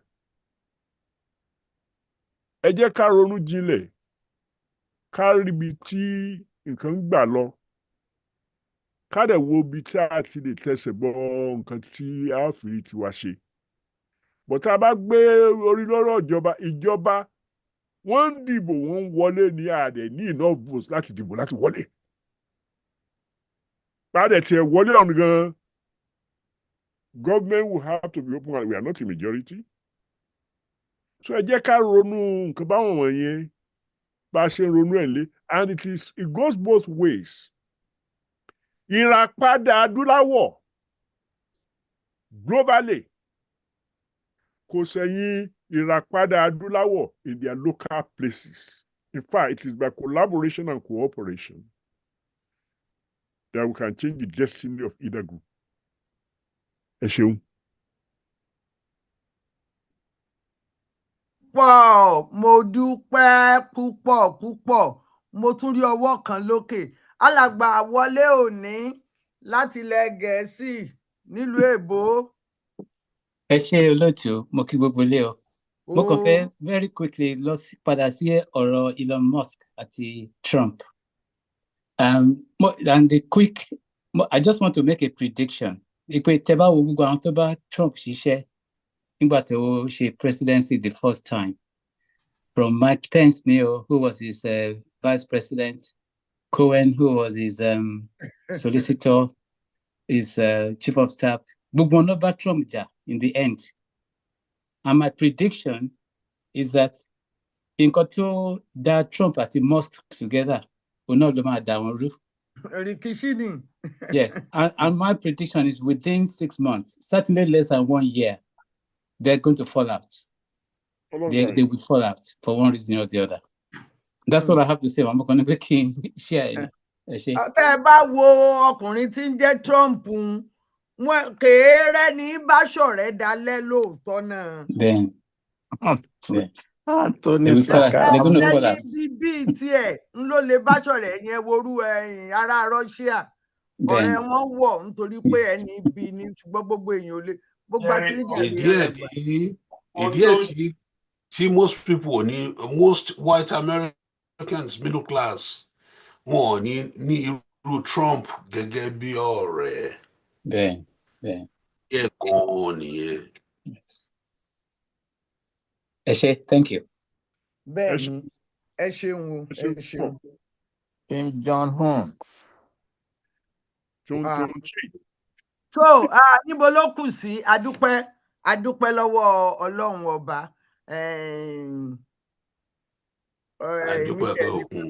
Mo ní kí n máa wá ọkọ̀ gbọ̀ngàn ni, wọ́n sì ti ní kí n dúró. Wọ́n ti ní àbí kí n máa wọ́kọ̀ gbọ̀ngàn. Mo kúkú mọ̀ pé tí n bá dé gbọ̀ngàn á jẹun ẹ̀mẹ́ta alẹ́. Kí la tún wá káàkiri ilé ayé tó ju ká jẹun lọ níbi tá a bá dé yìí. Ẹ ní kí àwọn tó ń halẹ̀ kí wọ́n máa halẹ̀, Ọlọ́run jù wọ́n lọ. Bí wọ́n bá ní á máa lọlé, bó ṣe gbọ̀ngàn ni mo lọ, n ó rí yán àti àmàlà jẹ. Bó sì ṣe pé mo lọ sí táwọn Fúlàní ọba lé ọkú olókun. Wọn ò ní dé ní èèmù ti múra wọn lọ́wọ́. Ìbọn ṣáká bùlàtẹ fún mi ń jò ní wọ́n lò. Bó bá ṣe pé ká lọ Ìjẹ̀bú Igbó ni Ọ̀túnba Alábáyan wọn ó ṣètò fún wa níbẹ̀. Tábà ti lè kọ́ wà. North Korea. Tí bá lè ṣe kí ni? Dáyì. Tábà ti lè kọ́ èdè Wàdáyì. Tábà lè kọ́ èdè Wàdáyì. Ẹ mọ̀ pé mo lè ṣèdè Wàdáyì ni. Lárúbáwá ni wọ́n ní Wàdáyì. Ó gbọ́ bẹ́ẹ̀.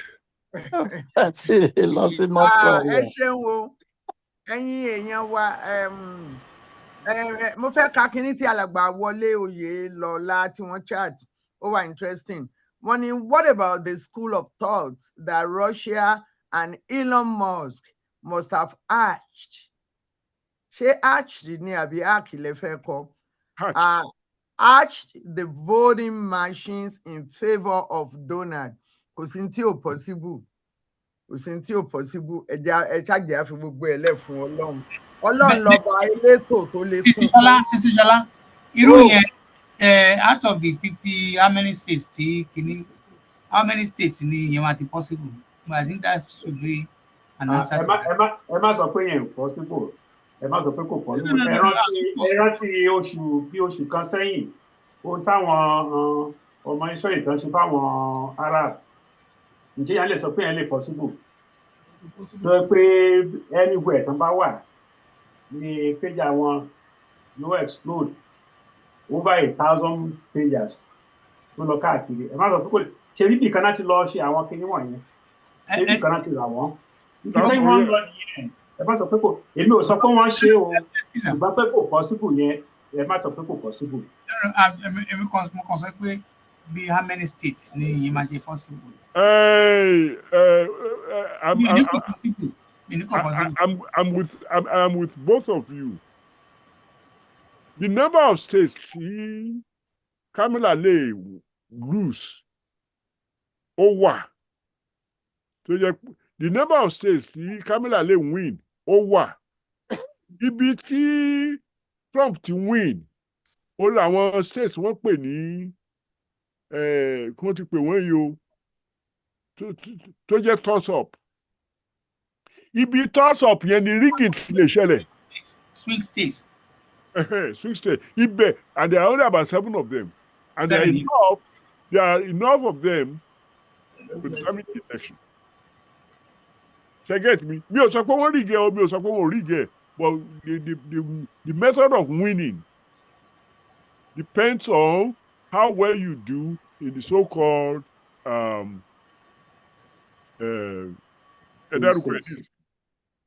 swing states.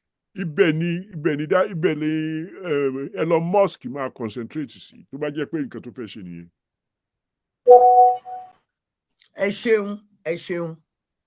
Ẹ ṣeun o, ó ti yé wa o.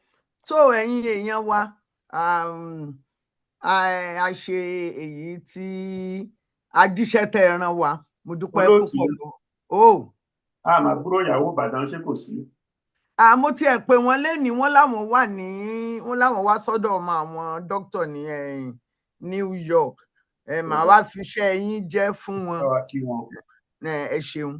Tó a dúpẹ́ lọ́dọ̀ Ọlọ́run, ibi wa ò ní bàjẹ́, àjọṣe wa ò ní dàrú láṣẹ Ọlọ́run. Ìfẹ́ wa lórí ìlú wa, lórí ara wa yóò túbọ̀ mọ́ lékún sí ni.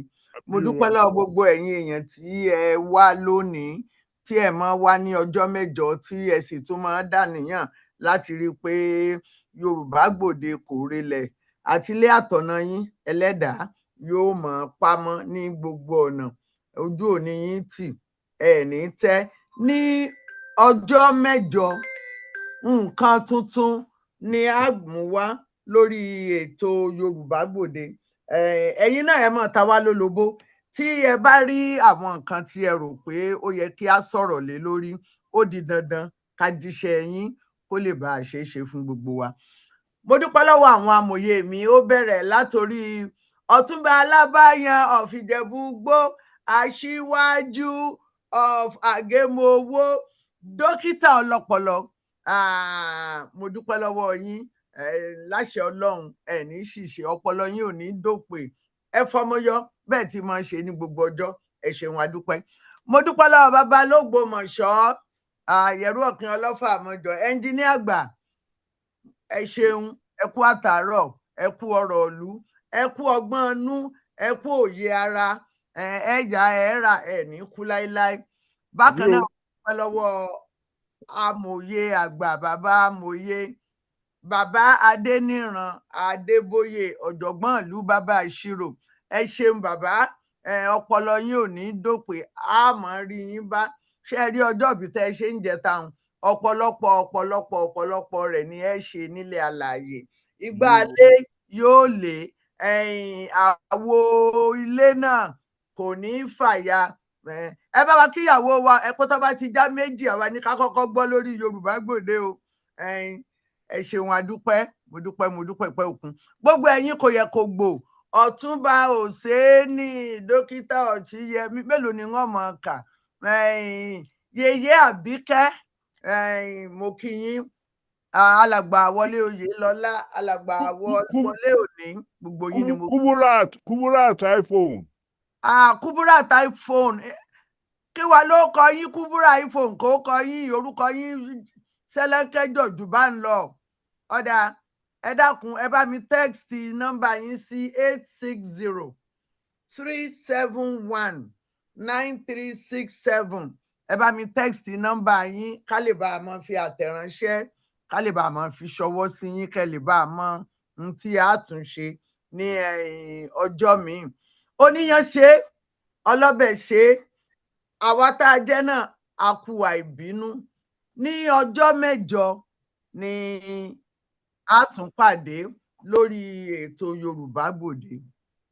Ṣọlá Yusuf ni orúkọ mi, obìnrin gbọ̀ngbọ̀ngbọ̀n bí ẹni tẹ̀pá òjé, àìtó ní bá gbé kámọ́tò ní bá wí, ọmọ wọn nílé Olú Òkun. Ẹni tó fúnni lówó kò fẹ́ kí ebi ó pani, ẹni tó fúnni nímọ̀ kò fẹ́ ká rìn lókun àìnímọ̀. Ṣé bí ẹni tó fúnni lọ́mọ kò fẹ́ kí á jàjẹrun bí iṣu. Mo dúpẹ́ lọ́wọ́ yèyé mi o, Egbìnọlá Adékúnbí, àtúnwá ẹ̀dú tó kọ́ mi láṣà àmújèrè àṣà. Ire ní mògùn ará àlágbẹ̀dẹ ọmọ àwọn ibikíbi tó bá wà. Ilẹ̀ rẹ ni o. Ẹ ṣeun o, ó di kọ̀ bí èbó fẹnu ọkọ̀ sọlẹ̀. Ire o. Ó dìgbà kan náà o. Àlàáfíà láyé ra o. Kásùn rẹ o. Mo nítorí mi wá jílé o. Àṣẹ o. Bàbá Adébóyè lóye. Akọni fún bàbá. Happy birthday. Alájà Àbíkẹ́. Alájà Àbíkẹ́. Choir mistress. Alájà Àbíkẹ́. Wọ́n ti sùn. Ìyá máa ṣe o. Ìjó kan ẹ̀ o, ṣé wèrè kó dá wa lóhùn. Àjọ̀dún ayọ̀ fún ọ bàbá. Àjọ̀dún ayọ̀ fún ọ. Àjọ̀dún ayọ̀ fún ọ bàbá. Ẹ̀rí bóhùn mi dàbí ó dùn bí ẹ̀dọ̀ yanjú. Ohun yìí Nígbà tẹ wá lóhùn tèmi ò dá. Ẹ̀yin tóhùn yín dá ẹ̀ ṣe kọ́. Ẹni tó ṣe bẹ̀ àtẹ́. Choir mistress wa ti sùn. Ẹni tó ṣe bẹ̀ àtẹ́. Ẹni ò ṣe dáadáa.